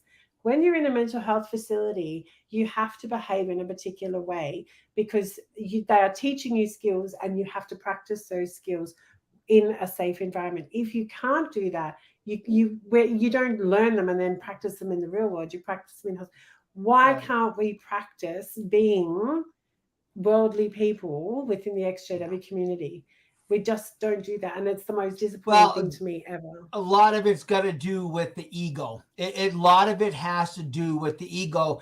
Now, men's ego is a lot stronger in a lot of cases than women's egos, but I've seen women's that just have egos that are just superior to men's egos. And that's one of the things that, we have to learn to keep checked. But and I'll tell you right now, my ego will not stand whatsoever being fed bullshit. It just, for whatever reason, even as a JW, my ego will not tolerate being lied to or having shit shoveled down my throat. It just, if you want me to go from 0 to pissed off like right now, start feeding me bullshit, and you're gonna. Well, you guys have seen it happen here. I've seen you. Yeah, you guys have seen it happen here. So, and that's one, because even as a JW, it happened all the time. And that's one of the things, one of the control mechanisms that I'm working to destroy. And I'm sorry if there's a lot of Christians watching this, but the worst control mechanism ever given to humankind is this fat boy.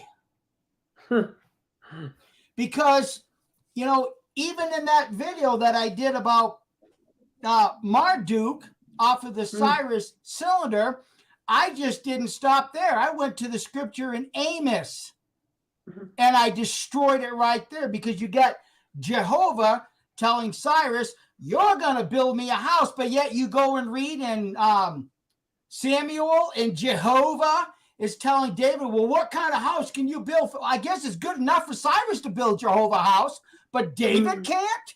Give me a break. Yeah, Give me a break. See, that's the kind of bullshit that gets me going, because it should be obvious, the contradiction. It should be obvious. But the problem is nobody wants to read to escape that mental enslavement. But at the same time, if you're not prepared to do the research, then that's fine. I personally cannot do the research, but I'm not going to sit there and start an argument with you and tell you why you're wrong and why I'm not. If you can be wrong, but at least have an educated opinion before you start an argument. Wally says, this is an awkward, but could I join you guys and get your thoughts on something real quick? Yes. Hang on a minute. You may not like my thoughts, Wally. I'm like, how do I? Yes, Wally, you can come. Oh poop.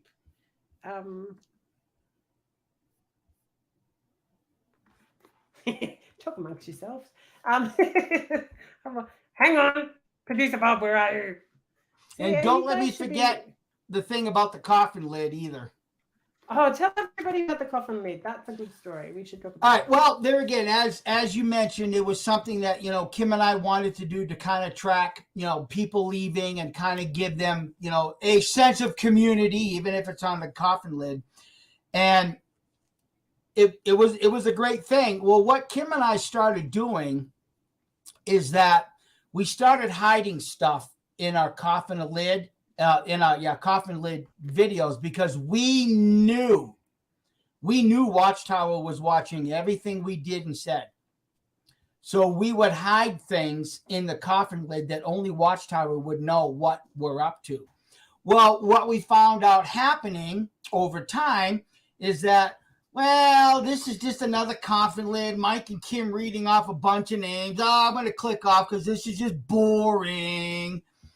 And over time that started, not that we're about views, but the very fact that we were hiding things, the community was missing important information at that time. They were missing it.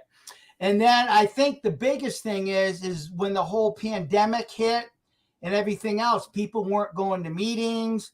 It was just one of those things that I think has, what did we do it for 6 consecutive years? It just kind of ran its course.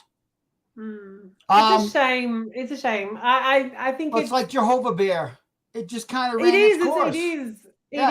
No, Jehovah Bear. Nobody puts Jehovah Bear in the corner. Yeah. Well, all of those coffin lids. Anybody that's watching this, if you're interested in the coffin lid being revamped or even brought back as an annual thing, send Kimmy M Brooks at gmail.com an email with coffin lid in the subject. In the subject, because there again, I mean, even now, we are getting more emails from PMOs for the first time, and they don't even know anything about the whole coffin lid. And I think it would be a wonderful thing, but there again, it's all time consuming. Kim's got to sit down and get all the names, get the families' names, and then then some have a lot. Yeah, and then some have a lot of stories that they would like to have read. And the really sad thing is over time, a lot in this community found those videos boring as hell. Oh, it's just Mike and Kim just reading names. So it's like, it just lost momentum. And I think one of the biggest things is the pandemic, when, everybody wasn't going to meetings and gave them more time for research, obviously. Exactly. Hello, Mr. Wally. Hey, Wally. Oh, hey. What's good? Hey, look at that. Hello. Producer Bob, you're going to have to be so proud of me. Oh, she did it. You did a thing, and you did it expeditiously as well. Thing. You should be proud of yourself. This is awesome. I'm like so proud of myself. Good job. No, just real quick. Well done, Kim. I think Mikey, I think maybe you mentioned it, or maybe it was him. I can't remember. Anyway, I made a video and I haven't released it yet because I'm not 100% sure on it. So if I can get the opinion of some of my fellow apostates, I'm always down for it. But it was just about how I find this mic drop verbiage of "you are in the JW mindset" so annoying, because I look at debates that people have and they have disagreements, and people just run to, well, you're just acting like an elder, you're not the governing body. And I'm like, that is the most brain dead argument, and you look like a real bozo. I have. And so I made a whole video about it, just kind of breaking down okay, so the JW mindset was being judgmental over things that don't affect anyone. As in, you showed up to the meeting in your work clothes. You only got 4 hours of time in field service. You only gave one comment during the meeting. That is the JW mindset, as it were. Being judgmental over things that don't actually have a negative impact on other people. You went and watched Terminator 2 at the movies. Exactly. Something that's just a nothing burger. And yet, when someone calls out bad behavior, when someone is addressing something that's objectively bad, literally hundreds of people run to this. Well, you're not an elder. What are you just stuck in your JW mindset? And I think it is. I feel like I'm being dragged in the back room. Yeah, and I'm like, that's not. I'm calling out bad behavior. I'm calling out something that's harmful. I'm trying to address something that I think we could have a conversation about because it's objectively negative to other people. And yet people just dogpile on you and say, oh, you're just acting like a Jehovah's Witness right now. You shouldn't be so judgmental. I'm like, why can't I be judgmental? Anyway, I was just curious what you guys kind of thought about that. How many hours have you got?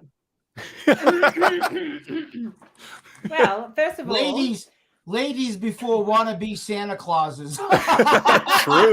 That beard is going hard. Yeah. it's pretty cool.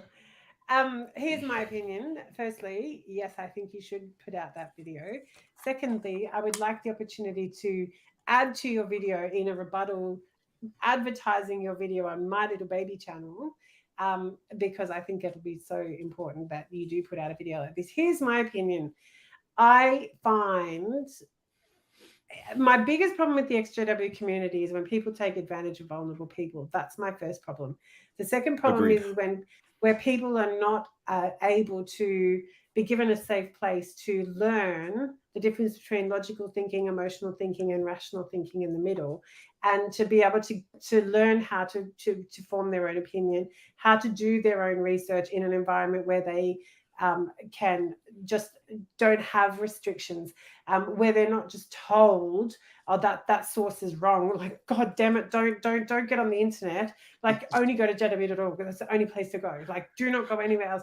You know, and you're in your JW mindset if you think that you should go to it's so backwards. I don't get it. It is horrific. And you know, don't watch Mike and Kim because their channel is rubbish and they're this or that, or you know, well, if it's rubbish, let me make that decision, or you will work it out for yourself, or you know, you might come to love it and I hate it, but that's the difference, because we don't have to research from the same, you know, playbook, songbook, Bible, and so, you know, I think that there's so many things wrong with it, but it's also a way of controlling people, because one of the most offensive things for someone leaving the organization, and everyone's going to go, yo, is being accused of being a JW. Holy, I'm not a JW.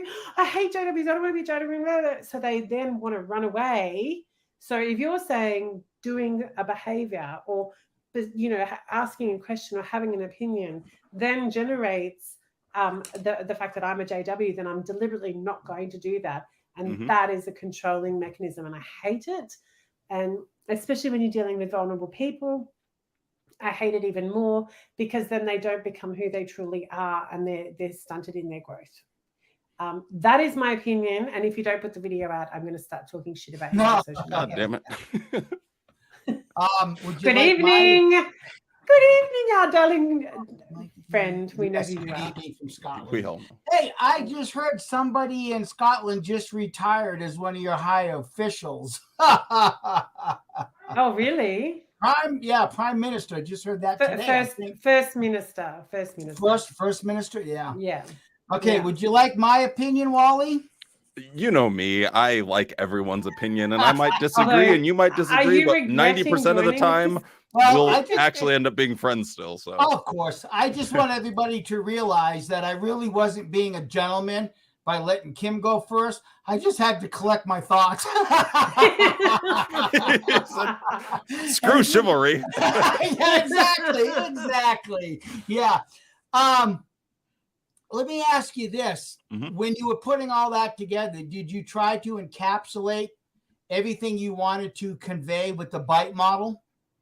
Because I didn't go there because that's a classic, and I was trying to avoid doing something that, like, using speech that people were already familiar with, like that may already have a framework. Yeah, well, I think Kim pretty much answered everything, because it's a form of emotional control. It's used to use as a conversation stopper, and that person that resorts to that, they're losing the argument. That shut down. That indicates that they no longer have a valid point to make. Yeah, and that's my issue is when you have conversations, there shouldn't be a place or a point where you attack someone in a targeted, like Kim said, it is very targeted, emotional place that is intended to stop the conversation. It's like, wait, what is going on here? Like, what, we can't talk about this any farther because now you're just name calling. And I just compared it to, like, well, you're a Trump supporter. You're an anti-vaxxer. Well, you're a flat earther. Well, you just sound like my dead grandmother. Well, you just I'm a conspiracy theorist. Yeah, you're a conspiracy theorist. I'm just like, tinfoil hat wearer. Yes, let's get that qualifier correct. A tinfoil hat wearing conspiracy do I theorist. still have my tinfoil hat Oh, around? yeah, I've seen you with that one. Are you a tinfoil? Oh, I'm starting. Sometimes I put on the tinfoil hat when I get a little wild. Well, hey, you know what? And speaking of which, I just, on my recommended list this very morning, when the universe speaks, do you listen? I do. I was going through my recommended list this morning, and out of the blue, here comes this thumbnail of somebody that's got tinfoil wrapped around their feet, saying this is a good insulator for cold feet. So it does serve a purpose. I don't know if it serves my purpose, but Man. Hey, Wally, tell me this then.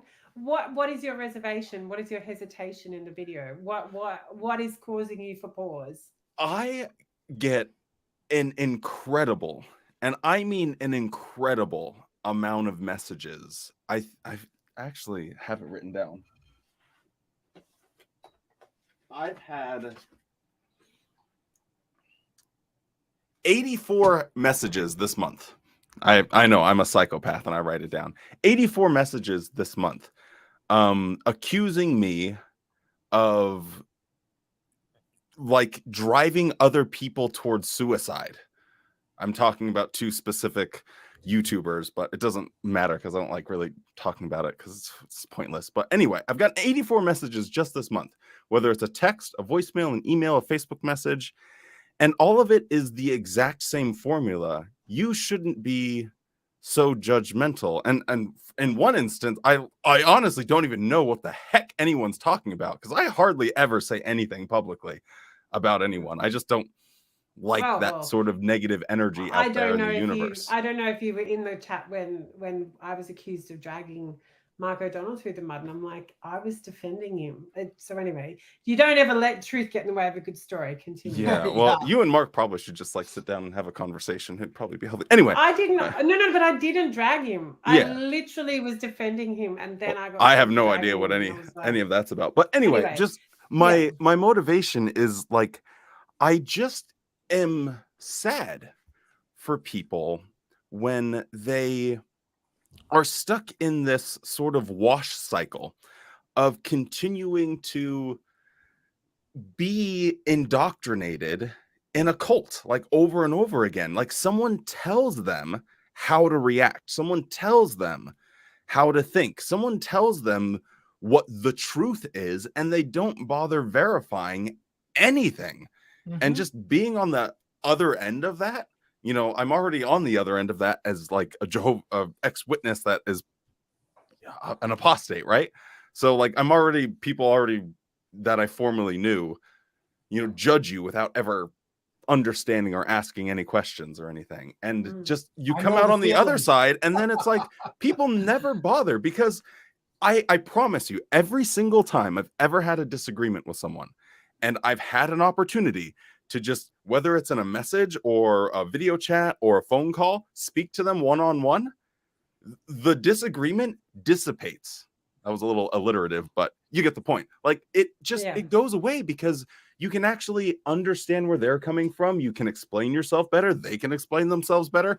And you come to a mutual understanding. And these keyboard warriors that tell me that I should die, like I'm already a hyper depressed suicidal person. I don't need like 84 messages in a month telling me that I should kill myself. That is not a healthy place for me to be. And I get so upset, and I just want to help these people understand you're not winning an argument by saying, well, you're just stuck in the JW mindset. You just sound like an idiot. Like just record. You can swear. You can swear. It doesn't matter. I'm trying to be a better internet. I'm trying to be. Hey, I got sponsors lined up, baby. I'm trying to be brand friendly. That's okay. I got to get mine. Yeah, but no, I just and look, I think that there's a few really serious issues in there. I think that it's very ironic that they're contacting you, accusing you of being the cause of somebody attempting to alive themselves. Something I didn't do, by the way. Like, just I've done none of the things I'm accused of. there's an accusation, the same as the Mark O'Donnell thing. It was an accusation, it's not true. But they've accused you of, it's almost as if you've become like, I think that I read a thing once, and it said, nobody knows what anybody else is going through, so just be nice. So when someone accuses you of having done something like that, but they don't really know your mental state, they actually could cause you to become what they say that you are. And I'm not saying the person said it's narcissistic, but that's a narcissistic trait that people can have. It doesn't make you narcissistic, one trait, but it's a behavior that's a behavior. Love from the Midwest, Wally. Well, and I think it's very, very dangerous. And I mean, it's a reasonably well-known fact that, I attempted unaliving on a very serious scale in 2017. And a lot of people that have come out of the ex-JW community since then don't know, because they haven't watched my video, and they don't know my backstory. And the ones that did were the worst, because when this whole business blew up with Lloyd, they were coming out saying, your daughter would have been better off if you had unalived yourself. Your daughter would have been happier. Who unalived themselves? No one. Nobody actually has unalived themselves. But there was accusations that they were going to be unalived. That it was my fault. And that it was your fault, and that people, what it would have been a very different conversation if somebody had actually, like, say for example, I'd been reactive to that, and I then did go and do it. That's a very different conversation. If you did go and do it, that's another very different conversation. And I think that the bottom line comes down to it is that people need to be willing to hear what you're saying, as opposed to preparing a response to your comment. Yeah. Like, when you're saying you're trying to have a conversation with them, and they come back with, well, you're just a JW, which is just rubbish, as opposed to going, what is Wally trying to communicate to me here? I need to hear what he says so I can think about what my opinion is before I respond. And I'm an idiot. I get things wrong all the time. I think something's a good idea and it's a horrible idea. Like, I am fully aware that I am just a silly little guy that makes videos sometimes, and I'm fine being wrong. Like, I'm okay. I like being wrong, because that means I'm learning and I'm progressing and I'm growing as a person. Yeah, exactly. I think you have to make mistakes if you want to grow. And this is not relevant to that, but Ron Pimo is going to 100% agree with that comment as well as me. Well, so, he's an idiot, and he acts like a JW welder, and I don't like And he agrees with you, see? Yeah. Sorry, Ron. I feel like I'm picking on you, and I love you to bits. I don't even know why I'm doing he's so cool. And I always try to look at things from a biblical perspective to show how much that book fails human society. Just simply because, we got the Apostle Paul saying, you got to put on the new personality, So Jehovah's Witnesses feed themselves all the time with putting on the new personality. The problem with that is that steals your real personality. Mm-hmm. And as we talked earlier in this, oh, Brother Brooks, your laugh's way too loud. You need to tone it down, as they tell me in the back room. Well, the problem is that causes, putting on the new personality causes a conflict within you yourself. It actually makes you a miserable human being. And unfortunately, when you leave the organization, that level of misery follows you, and then you find yourself projecting it onto other people. What do you guys think is like the antidote to the mindset? Because I mean, you can say what you want, and but a lot of times the people that you're actually talking to aren't really listening, and that's the hard part. Is like, you make a video that's targeted towards Jehovah's Witnesses leaving the organization, and it's like, how many Jehovah's Witnesses are there that are watching that video that are actually leaving? Like, it might be 2 out of the 20,000 that watch it. Like, I Well, just like- don't know how to like address something like this in a Like- way that it'll be heard. Like I've said 100 times today, ignorance is a choice. People choose not to listen. And that's my opinion. I think that's what you're experiencing is you've got an audience. Now, I don't know the overall age of your audience, and I'm sure that the demographics will show that you probably have a much younger audience than say like what Kim and I have got. Hold Okay. please, hold please, So- hold please. I would like to note that Wally's only like 3 or 4 Let's years see. younger than me. 16% 20 or 7% 18 to 24.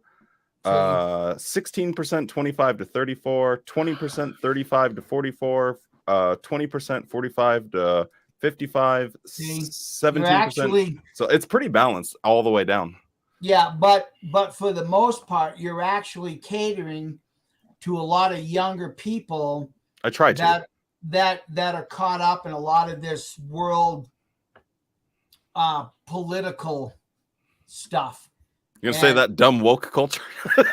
well, yeah, that dumb woke culture. Yes. I'm gonna cancel I just have to myself. quickly I didn't hello. say I'm that. gonna Allegedly, I cancel said that. yeah, Allegedly. myself too. Yeah. I'm completely distracted. One of my good mates is in the chat. Hello, Martin. Very, But no, very. I have a pretty like varied Speaking audience. Scottish I name. think. I mean, I always like to try and. Well, let me ask you this. According to your numbers, what is the average length of view per video do you get? The average length, like the percentage.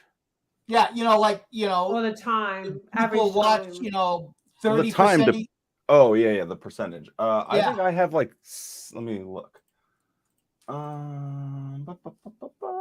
I know there's a way to see this. There is. Where is that? You're actually asking the wrong. Well, if I know. you ask, I'm you're a asking the wrong person about that. But I'm a you know, professional. Last time I remember checking, it was here we go. It is 73%. Okay, but what's the average length of time? So let's just say you put up 10 videos. Yeah. At 1 hour even. Uh-huh. How much of those 10 videos is your audience actually watching combined with all 10 videos? Are they watching? Oh, to the very end? To the very end of videos just is the average watch time. Oh, okay. Well, the average like percentage watch time, like to the end of videos is 38%. To like the middle of it is like 54%, and the first 6 minutes is 63%. Yeah, so actually people are turning off your videos before they go all the way to the end. Yeah, I mean, I was looking in like YouTube in general, like most people lose 70% of their audience within the first 30 seconds. So Yeah. it's actually kind of cool because I'm like, oh, well, I still have 30% of the viewers at the end of the video. So I think the engagement's pretty strong. Mm-hmm. Yeah. And that's But why I I'm going to think have also- sponsors, baby. See, Get ready now- for those ads. Yeah. And it would be interesting to see at what point in your video that people are leaving comments, because I've seen this 100 times. Somebody will be leaving a comment before they've watched the whole thing. Oh, no, you are 100% right there. I think I average 1,000 comments. Yeah, I think 900 of them are within the first 10 seconds. Yeah. And, and bless their hearts is that, if you listen to the whole end, somebody may have stated the very thing that you're already typing. Yeah. Which now becomes an exercise in futility. Yeah. I just find it so hard to actually find a way to like break down those walls, because I know that there is a bridge that exists between me and someone else that has a differing opinion. I don't care who it is. There is something that we can come to an agreement on and actually find some type of common ground, and maybe, just maybe, be able to build something and both educate ourselves with just about anyone in the world. There's some people that I'm like, you're a lost cause, but there's always going to be. But I think those people are very rare. in my experience, that are the lost causes. And I just find it so hard to like break the barrier down and actually, it feels like I'm out in service. How do you get past the conversation stoppers? I'm not interested, you know? It's the same thing, kind of. Hey, Wally. Oh, sorry. Yeah, apparently we were also trashing Mike's and patrons before we got on. I got a huge I think, Liam, you really missed. Oh, okay. Well, Well, we weren't trashing it. We were talking about it. Well, and there again, I mean, honestly, like I already know that we disagree on that, so yeah, it's not the worst thing in the world to have a disagreement with someone. I'm fine. I'm pretty sure you're fine. Cart is in that with. Sorry, they're having a conversation about Scotland. I'm jealous. I want to be there, but anyway, here's my opinion. I actually support 2 YouTubers with as a patron, not within the XJW community, because I enjoy their content and I get to see behind the scenes recording. I actually get to see them record their podcast, which I find extremely interesting. And there are things that I wouldn't get to do if I didn't. So I have zero problem with Patreon. I absolutely I pay for Netflix. I pay for Hulu. I pay for HBO. I don't know if it's something's entertaining to you and you want to throw some bucks at it. I'm cool. I mean, I could pirate it with like 4 brain cells. Like I'm not a dummy. I know how to pirate anything that I want to see, but I choose to pay it even though I don't have to because I just want to support the creators and stuff. So I don't know. That's kind of how I see it. Yeah. And I have no problem with Patreon. My problem becomes an issue when, like, I think perhaps the only place that we, what is the name of your YouTube channel? JW Thoughts.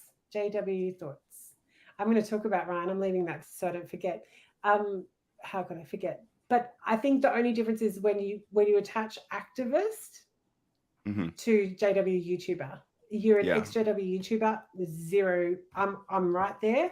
It's when at the next step of activism, that's where I start to go, because activism, that's my personal opinion, but I'm of the opinion that activism generally happens behind the scenes and it's not in front of a camera. That's just kind of how I personally see things. There's nothing to say that you can't use your platform to promote in real life or to talk about, like, I know you've got some stuff going on in the background as well, Wally, and there's no reason why you can't talk about that on your channel if you so choose. No, it's cringe to talk about stuff you do. But that's up to you. I don't, it's not that you can't mix and match both, but you primarily are one or the other. I'm going to talk about Ryan for a second. That's my queen. No, she's my queen. We're going to have a throwdown. We're having a punch up. Ryan, you have to pick me or Wally. Oh, you're going to lose this, Kim. I'm sorry. I know. I'm just gonna warn you. Anyway. I'm doing it anyway. What's the sewing channel's? I've forgotten the name of the sewing channel that Rayon has. Oh, her sewing channel. Yeah, I missed those videos where she would just like talk about stuff and like I used to like put it on while it would help me fall asleep. It was very adorable. Can it was you so wholesome. Put that in the chat? Yeah. Anyway, I don't have like a whole bunch of time, but I just kind of wanted to get your guys' She's a sewing channel, and she's got what's the other one, Wally? She's doing shorts at the moment. They're the best. Go check it out. They're on Twitter. The shorts. There's so what are you going to do, Wally? We need to know what are you going to do. Me? Yeah. Oh, I'm going to slowly climb my way out of a crippling depression and get the motivation to actually start posting regular videos once again. And I'm going to have to start a new live stream channel because the other one got taken down because of the branding on the channel. The branding was my face. So that's a bit of a mystery. Don't really know how that happened. But boy, howdy. Can you say it again? YouTube informed me that there was legal requests against the branding on the channel. The channel's branding was my face. For the second channel. So there's that. I mean, it wasn't always just my face, but anyway, it's neither here nor there. But anywho, no, I'll probably be starting to upload more regularly. I know I've been super higgledy-piggledy over the last couple months, but just trying to securely plant my feet. And if you're not well, you can't help other people. So You got to be well yourself, you know. Yeah. Yeah, I love the fact that you're thinking about it. I think that's tops. It's not what YouTube said, but you know, it's all good. What do you mean? Oh, just GBL's message. It's fine. We're moving right along, headlong in the direction of our dreams. We're leaving behind the negativity that we once were overcome with, and you know, we're trying to do things better, the right way. And I think to answer your question about, you know, how we do, and you were talking, you and Mikey got into a conversation about videos. Mhm. I think what would help the community to be able to, you know, the conversation stoppers is exactly what you're saying, that we need to acknowledge the past and move forward and change. And I think that that's not going to happen in 1 minute or one video or one conversation. I think that, you know, Right. I look back 6, 8, 10 years ago, 6, 8 more around that time frame, and how the Extra W YouTube world was very, very different to what it is now. There was a lot Yeah. more laughing, a lot more fun, a lot more joking, a lot more taking the Mickey out of things, as opposed to being angry about things. Like, you know, someone would make a fun of a doctrine or a policy, as opposed to getting angry about it. And I think that opens up. And so, okay, so you're out of the organization. What are you going to do now? The You overwhelming know, majority of people I talk to say they appreciate injecting that sort of lightness, because why just stick on getting angry about something that you've left behind you? Yeah. And I think At a that there certain is a point, place. we have to put on There our is a big girl place for panties it. and move on. But there is a place for it. Like I see sometimes in some of your videos, for example, where you will talk about a broadcasting or a morning worship or something particular, and but there's also the element of funny about it as well, the lighthearted side of it. But you will highlight it, and that's confirmation bias towards the fact that we did the right thing in We believing. did the right thing, exactly. And then there are other, like Mikey and Kim's channels, particularly when Kimmy does a thing about what's going on, you know, the monthly updates and the such and such. And yeah, they're she will faster look than at me, that. to be honest. Like, they get that news out. I'm like, holy, I use them as a news source. But that's just straight from the horse's mouth. They've got to land it straight up. Doesn't sleep. Yeah. and you know, and that helps people that have got family that are still in, so that they can know what's going on, and that's great. But you can deliver that news without generating emotional reactions of anger. Not always. Sometimes you can't help it. Like, there's some things are just shit, and that's it. So I got the most adorable message yesterday, actually, and it was someone that her and her 3 daughters are still going to the meetings regularly, and they just like appreciate being able to like watch one of like my silly goofy little videos that like makes fun of stuff, because then when they're sitting at the meeting, they're kind of like passing notes to each other and they're laughing about it, and their dad, the husband, is still like a very staunch, you know, witness, and so they're trying to navigate the whole realm. But I think sometimes I do forget that there are people that are actively sitting at the Kingdom Hall that do appreciate, you know, having those quick, you know, rebuttals, or just having a meme or something, because then they're looking at Sam Hurd, you know, as Mr. Potato Head saying something stupid, versus just like being angry at the stupid thing he's saying. So I think there is value. It gets them out of the awkward conversations where they haven't been paying attention, and someone says, "What did you think about the meeting?" At least they've got some little comment that they can make, even though it didn't come from the meeting. Even if it's Mr. Potato Head.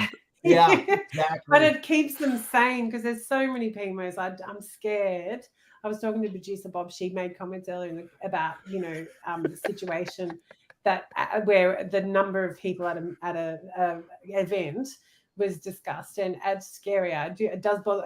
It sort of surprises me to think how many people are actually PMO. So it gives them, and that's why I think Kevin McFree is so perfect. It's the second time now I've mentioned him, because some of the stuff that they do, you know, bid fractions, and I mean, just when stupid things come up for PMOs at meetings, they can laugh about it in their heads. At least it keeps them sane. So yeah, it's important.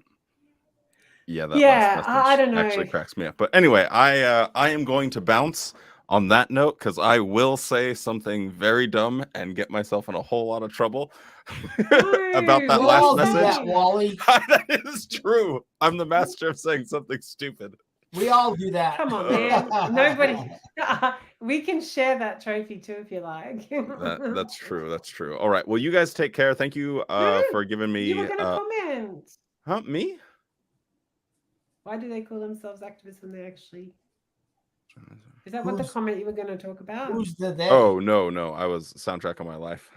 That's what I was gonna. Can we talk about wearing a terrible suit, then tracking the whole crashing in a country that you do not speak the language and dying your head on trips? Oh, I know where that's going. Yeah.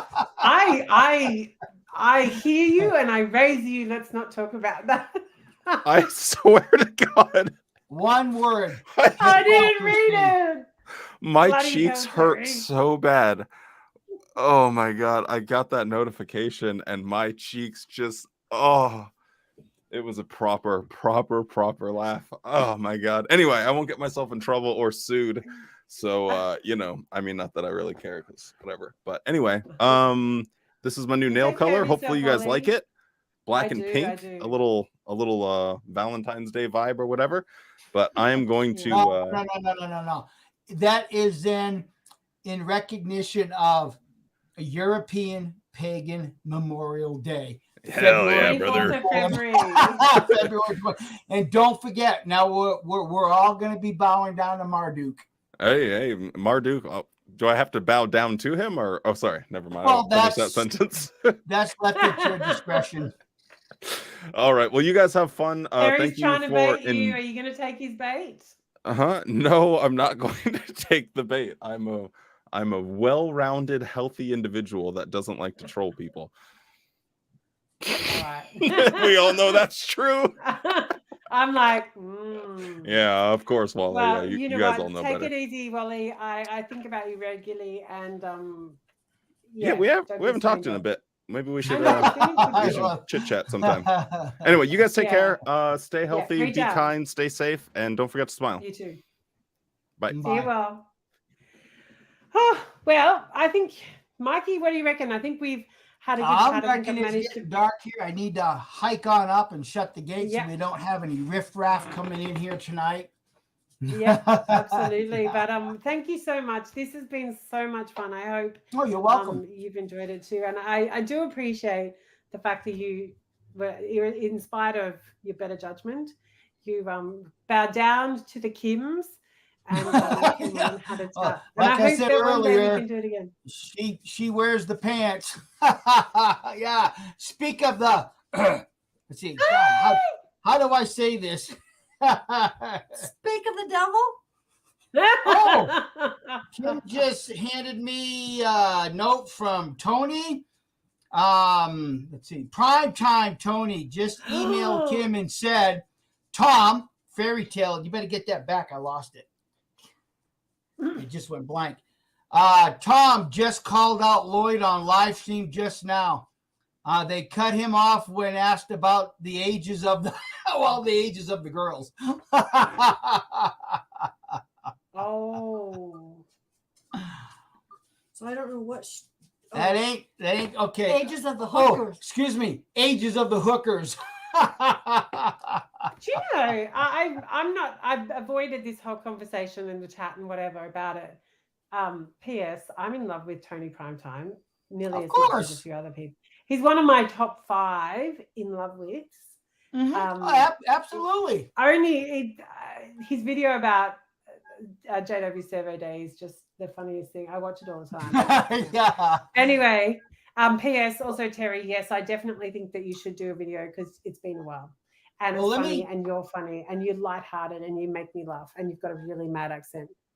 Amy, let me put that into a little greater context for you, Kim. We wanted to, early on, we did a video about Watchtower's 10 Most Wanted. And we made Lloyd Evans, whatever number it was. None. And then, then he come back and said, what? Not number 1 or whatever it was. Oh, yeah, see? So then we wanted to redo that video after what Lloyd had started doing to us. And we had no way of doing it. So when Tony Prime came over here to celebrate Christmas with us, we were kind of asking him to do it, and he didn't want to do it. He didn't want to get involved, but because that guy in Croatia went on an 18-hour tirade against Tony Prime, Tony said, F it, let's do the video. And then that's where we ended up using Dick Blabon and then having him say, oh, Lloyd Evans or John Cedars, he's a Watchtower agent or however. So, yeah, he's no threat. He works for us. So, I mean, it was just brilliant because that was a great – my daughter wrote that script up word for word. She wrote that script.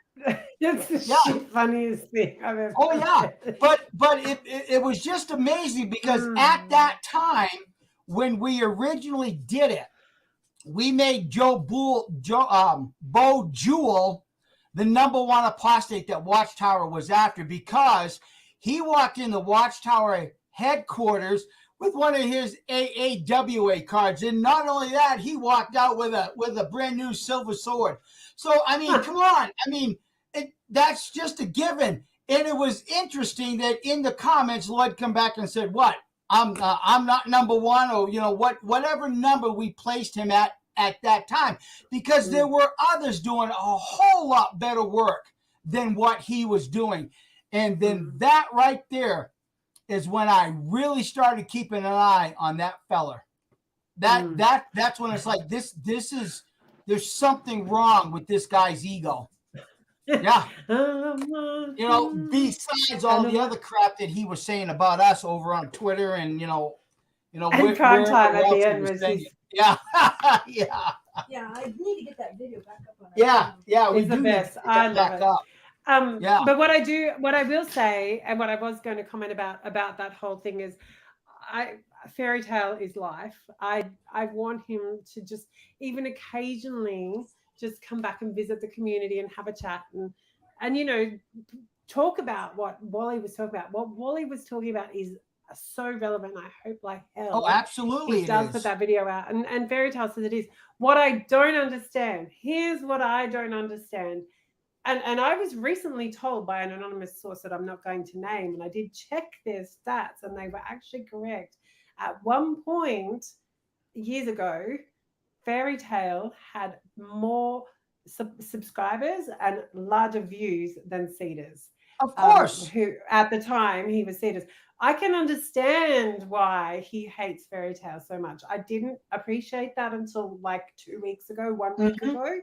Yeah. But what I don't understand is why is it that he will make frivolous legal cases and claims and threats and names about people like me, you, Mark and Cora, Joel, all, except for me, everybody else, and Burger's with me. So everybody else is old school, particularly speaking out against aggressive activism. I've not, the collective of people that I just mentioned have not made as many comments collectively as what Fairy Tale has made on his own.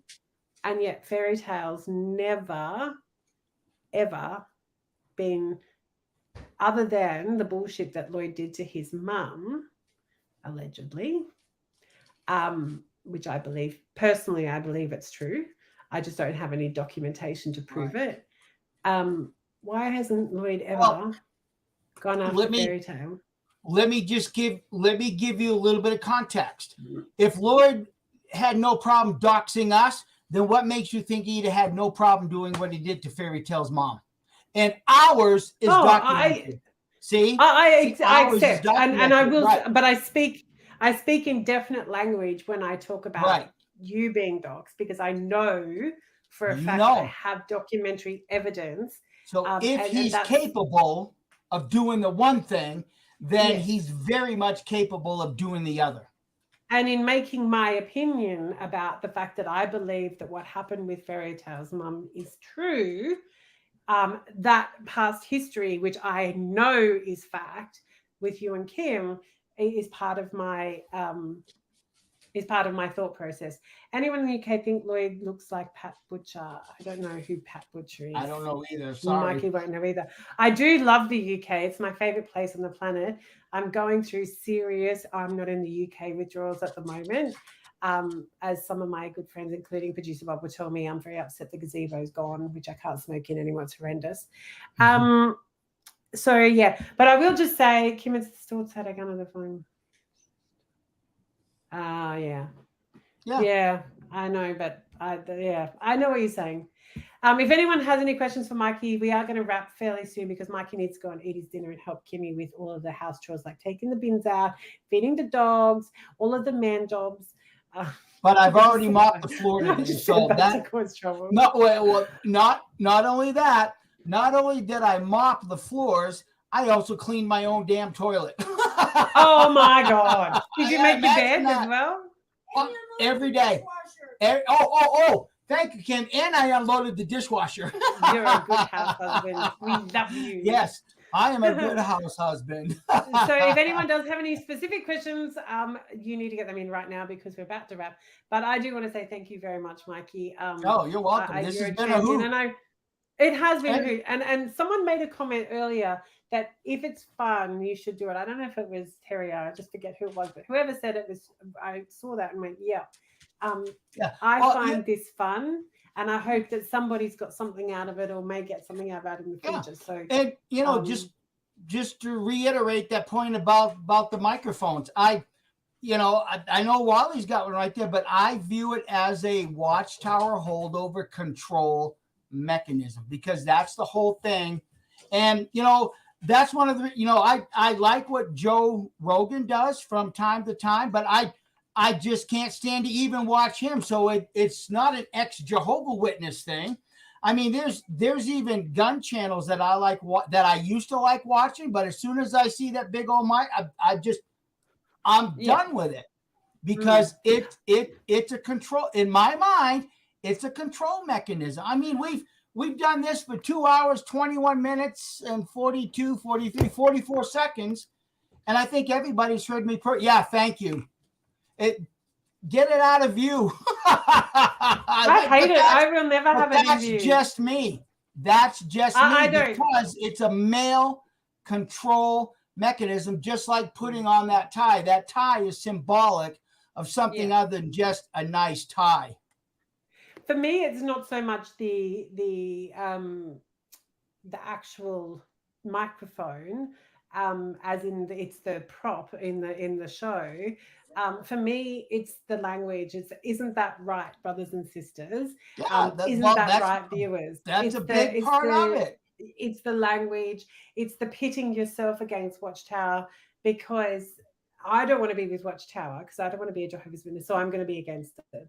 And it's that whole, pitting. It's the concept and the mindset and the continuing to remain in the emotional, angry state as opposed to, laughing and yes. So there are some serious elements to the XJW community. There are serious elements. Nobody's doubting that. But what I will say is that it doesn't all have to be serious, and it's important that we balance. We have to be balanced. Absolutely. And I think that's where the community's gone wrong. Pat Butcher is a character of EastEnders. I do know who that is now. The pub lady. Yes. Yeah. So I'm still. I'll be honest with you. I don't watch any mainstream TV. When I want news, I go on to YouTube. And I watch content creators because you're going to find more honesty in reporting than you will on any legacy news media. I mean, it's just the legacy news media today is so obvious. It's so blatant with what they're doing that it's like, you know what? No, I'm done with it. Anything that I want to see, and that's the whole beauty of YouTube and other medias is that now you can go watch what you want when you're watching. If you don't like it, shut the damn thing off. Exactly. I mean, I just anything that comes out of legacy news media, as far as I'm concerned, is just twisting of the truth to fit somebody's agenda. Uh-oh. And that's not to say that you shouldn't put it in your pocket. My Well, you know, hairdresser, exactly. my hairdresser from London is in the chat. I need to come for London. It's You the need London to, look. yeah. Hello.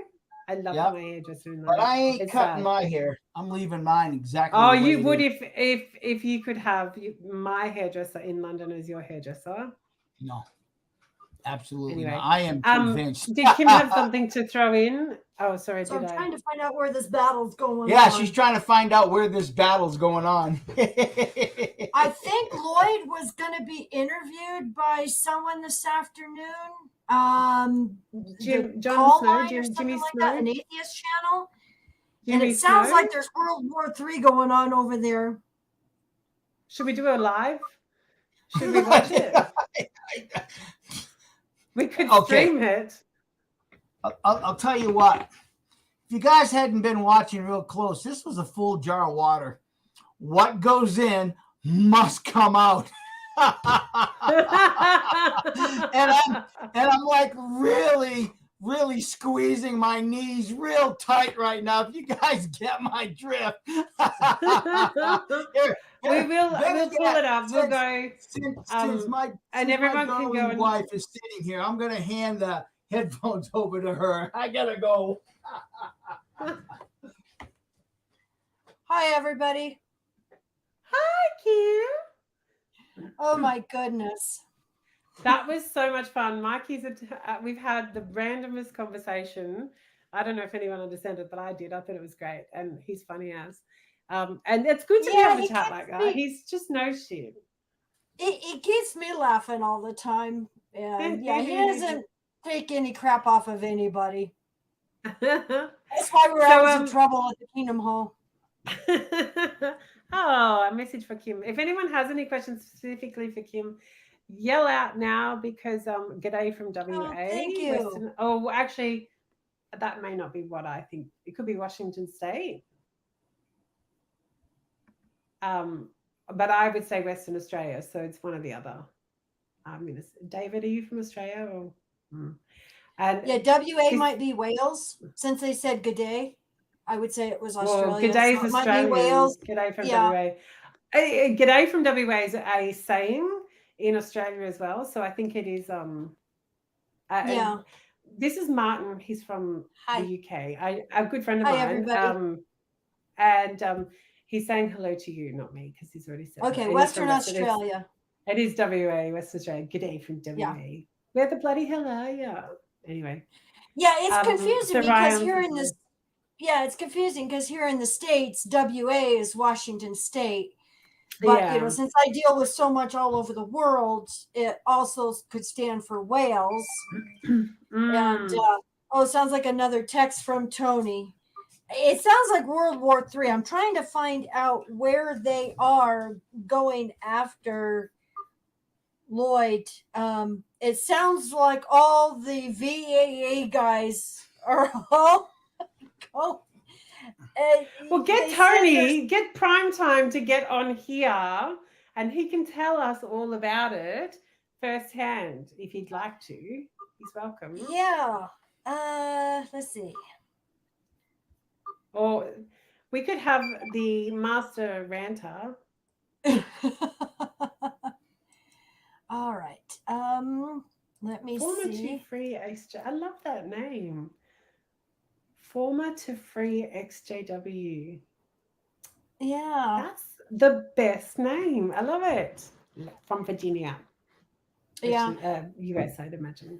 Sorry, I'm not ignoring everybody. I was just going to send Tony the link to see if he wants to join us.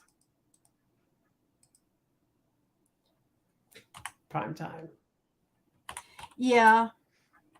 He's in my top 5 favorite people on the planet. And do you know what? I've never spoken to him ever. Really? Never.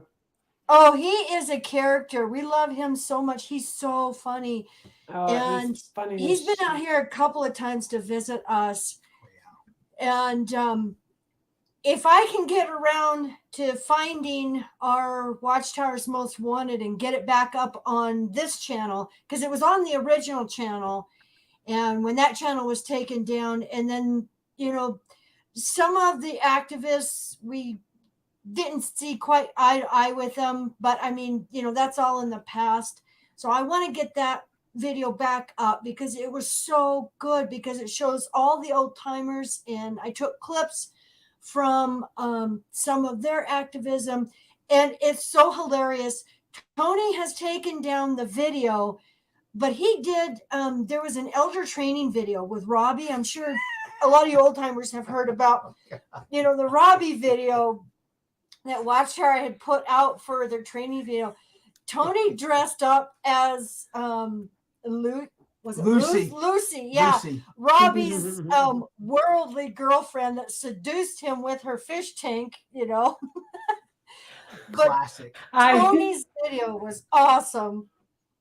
I'm hoping that Mikey's stepping out into the deep world of water, dealing with Kim.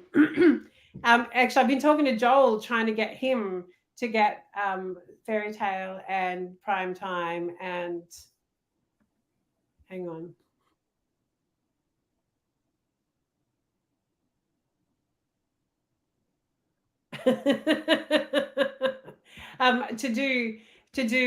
So Terry's going to do a video. Thank God for that, because everyone will be so much better for it. Yeah, I want to do a chat with Prime Time, with Fairy Tale, Faithful Slave. I want Son of Thunder.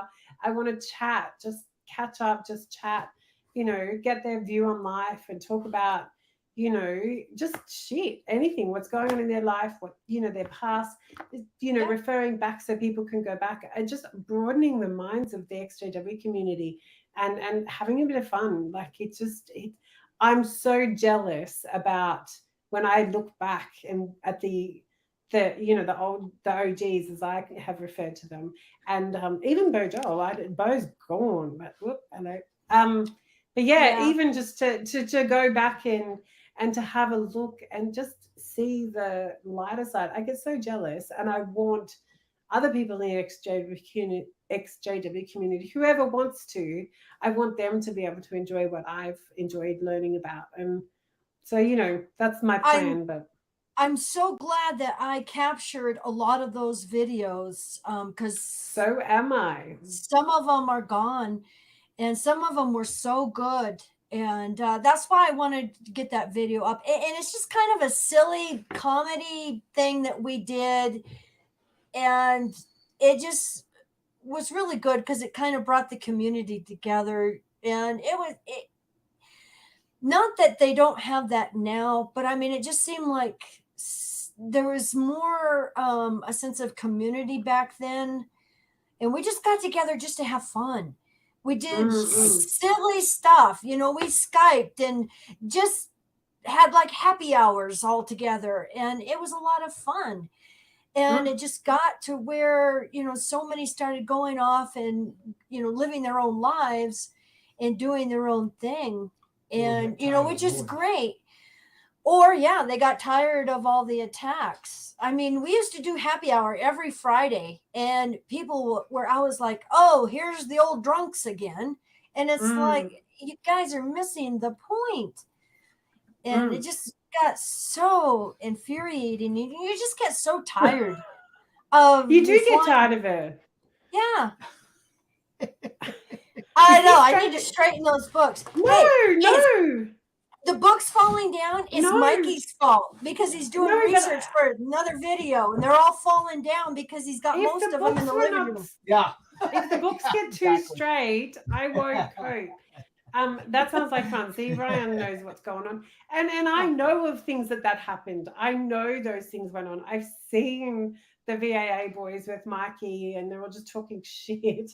And, and this is what really annoys me. There's an internet person. He's from Virginia. I don't know. He's in America. But anyway, his name is Law and Lumber.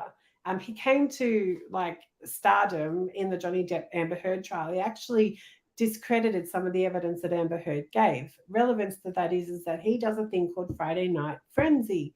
And he goes through what happened in the law in the week and different cases and this and that. And they have drinks and they have rules about you're not allowed to swear before the first 2 hours and all of these dumb funny rules that they have, and they put cat videos up and this and that and stupid this and that, and you know, and they're silly, but they're dead set practicing lawyers, and they're very serious when it comes to their content and what they're talking about. But they have a joke about it, and they give an opinion. They respond to people in the audience in their chats, and I mean, they can get thousands and thousands of people rock up.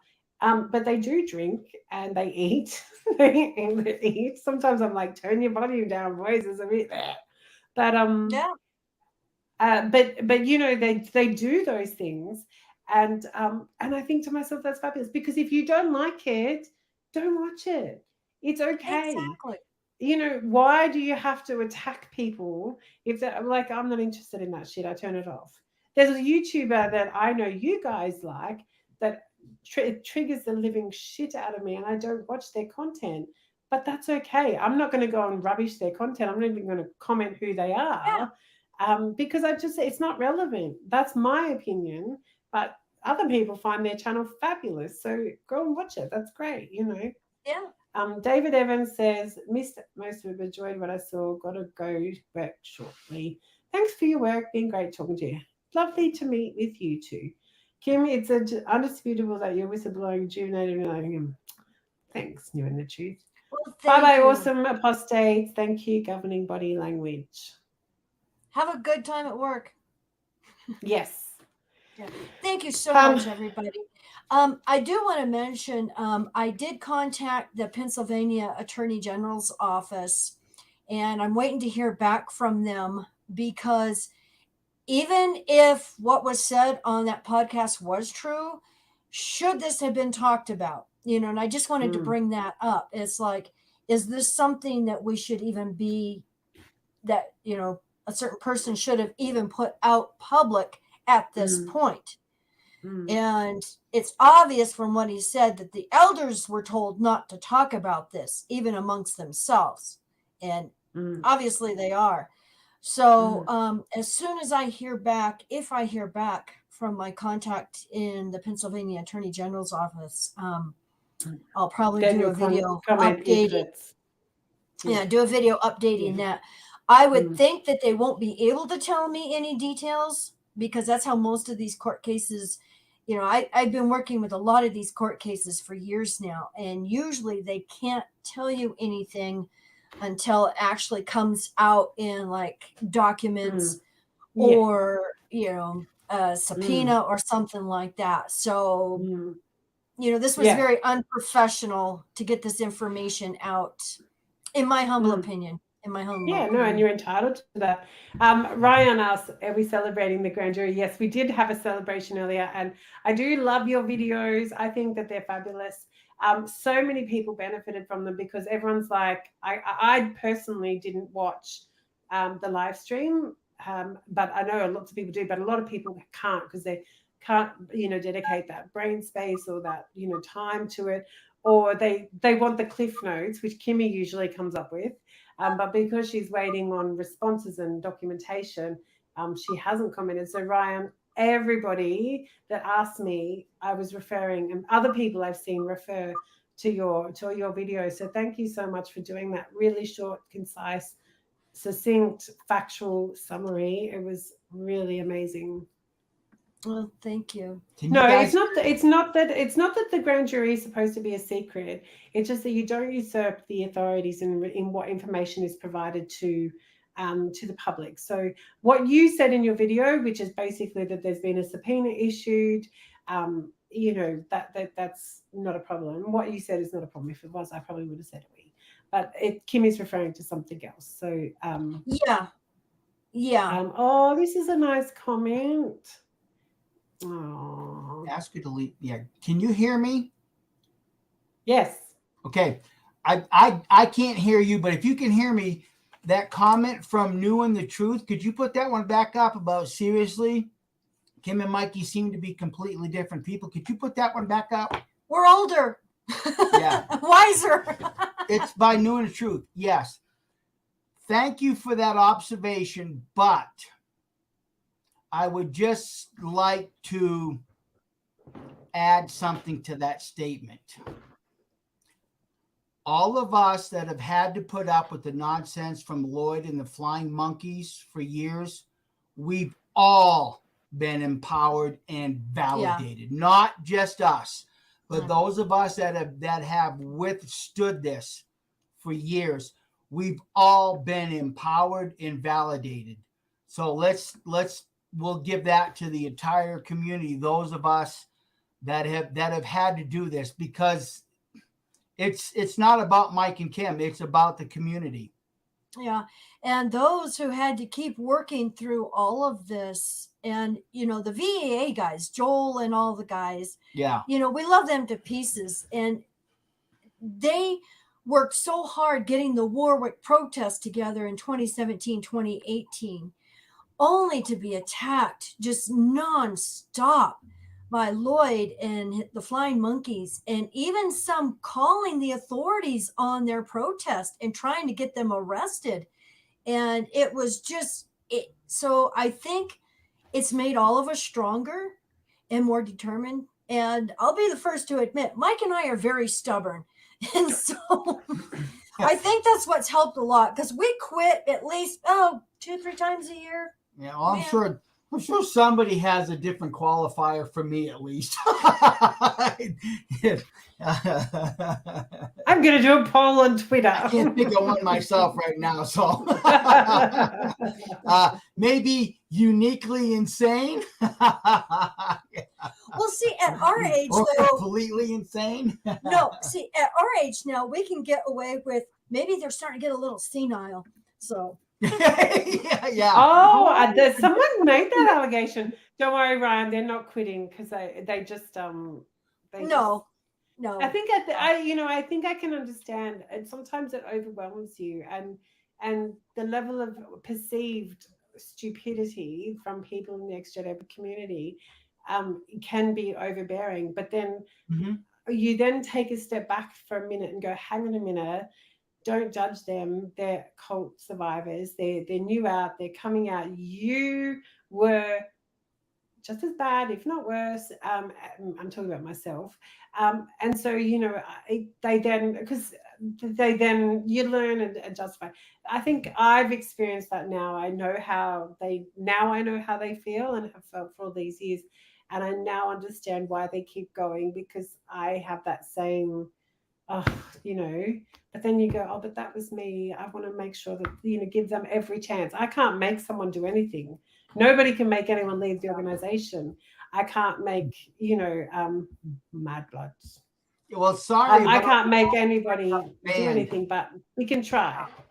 Yeah. Yeah, I was sad to see that you had to break up the band. Sorry to hear that, Raul. Yeah, sorry to hear that. And the thing is it isn't all negative. There is some amazing things in this community. Yeah. I mean, when all of these CSA survivors come together and we support one another, and I mean, it's just amazing. And what is amazing going on in Spain and Argentina and places like that, with Watchtower going after that Spanish support group. See, and it's difficult for us to get the full news of what's all going on. And unfortunately, I just can't do a video every day to keep everybody updated as to what is going on in the Spanish side.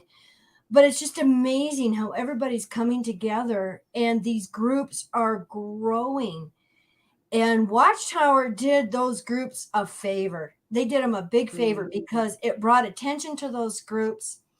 And we're actually going to be doing a Skype interview with Aunt Nellie, Nellie Lugo. She is in the Spanish side of the community. And it's a really sad story, but we want to get the English side to understand, what happened with an activist. And unfortunately, she's passed on now. But it's not all bad. There's a lot of good. I see a lot of, support and friends. And what's amazing, I do have to thank Lloydie Boy for one thing, is it kind of got the other side of the community reunited again. There was some like burnt bridges and stuff like that. And oh, well, I'm not going to talk to him or that. And like, oh yeah, I remember, them attacking us 10 years ago. What was amazing was all of the apologies and people making up. And I mean, it was just amazing to see that. And it's like, it was so heartwarming, and I even get kind of teary-eyed thinking about it. It's like all of that old generation of the community who were all so fractured and had gone off their different ways, it reunited all of us back again. And friends that we hadn't talked to for years, we're talking to them again. And like that podcast we did with the Mag 7 here, a week or two ago with Mark and Cora and Joel and everybody. It was so cool because someone who was a JW and had gone after all of us back then, Batman Matrix, he's out now on one of our nail and coffins, and he's one of us now. And he's moved on with his life, and he's a lot happier. And we're so happy, to hear stuff like that. And it's happened over and over again. So it's a good thing. It's a good thing because... Absolutely. It's fabulous. And I hope that, out of all the bad things that happened in the last year, I've always said, and I'll continue to say it, I hope that we can, that something good comes from something bad. I think that it's not about dictating to the ex-JW community. It's about protecting everyone's rights and freedoms and supporting each other, because we're victims, and that's what you do. Yeah. Ryan, can you please put in the chat, sorry, excuse me, Kim. Can you put in the chat the channel that you are doing the interviews on? Is it So Culty? Is it actually that channel or is it a different channel? Yeah, I was going to say, Ryan did a great job. She actually interviewed that Spanish lawyer. Yeah, and they're talking about it in the chat. And I'm like, which channel is it on? Because I think she's got two. Yeah, it's the Ryan Cultastic, I believe. That's it is. It's Cultastic. Okay. Yeah. Thanks, Ryan. So yeah, there's some little clips about what's going on in Pennsylvania for anybody that doesn't know, wants to catch up with the pumpkin. Hello, Zippy. And also the Spanish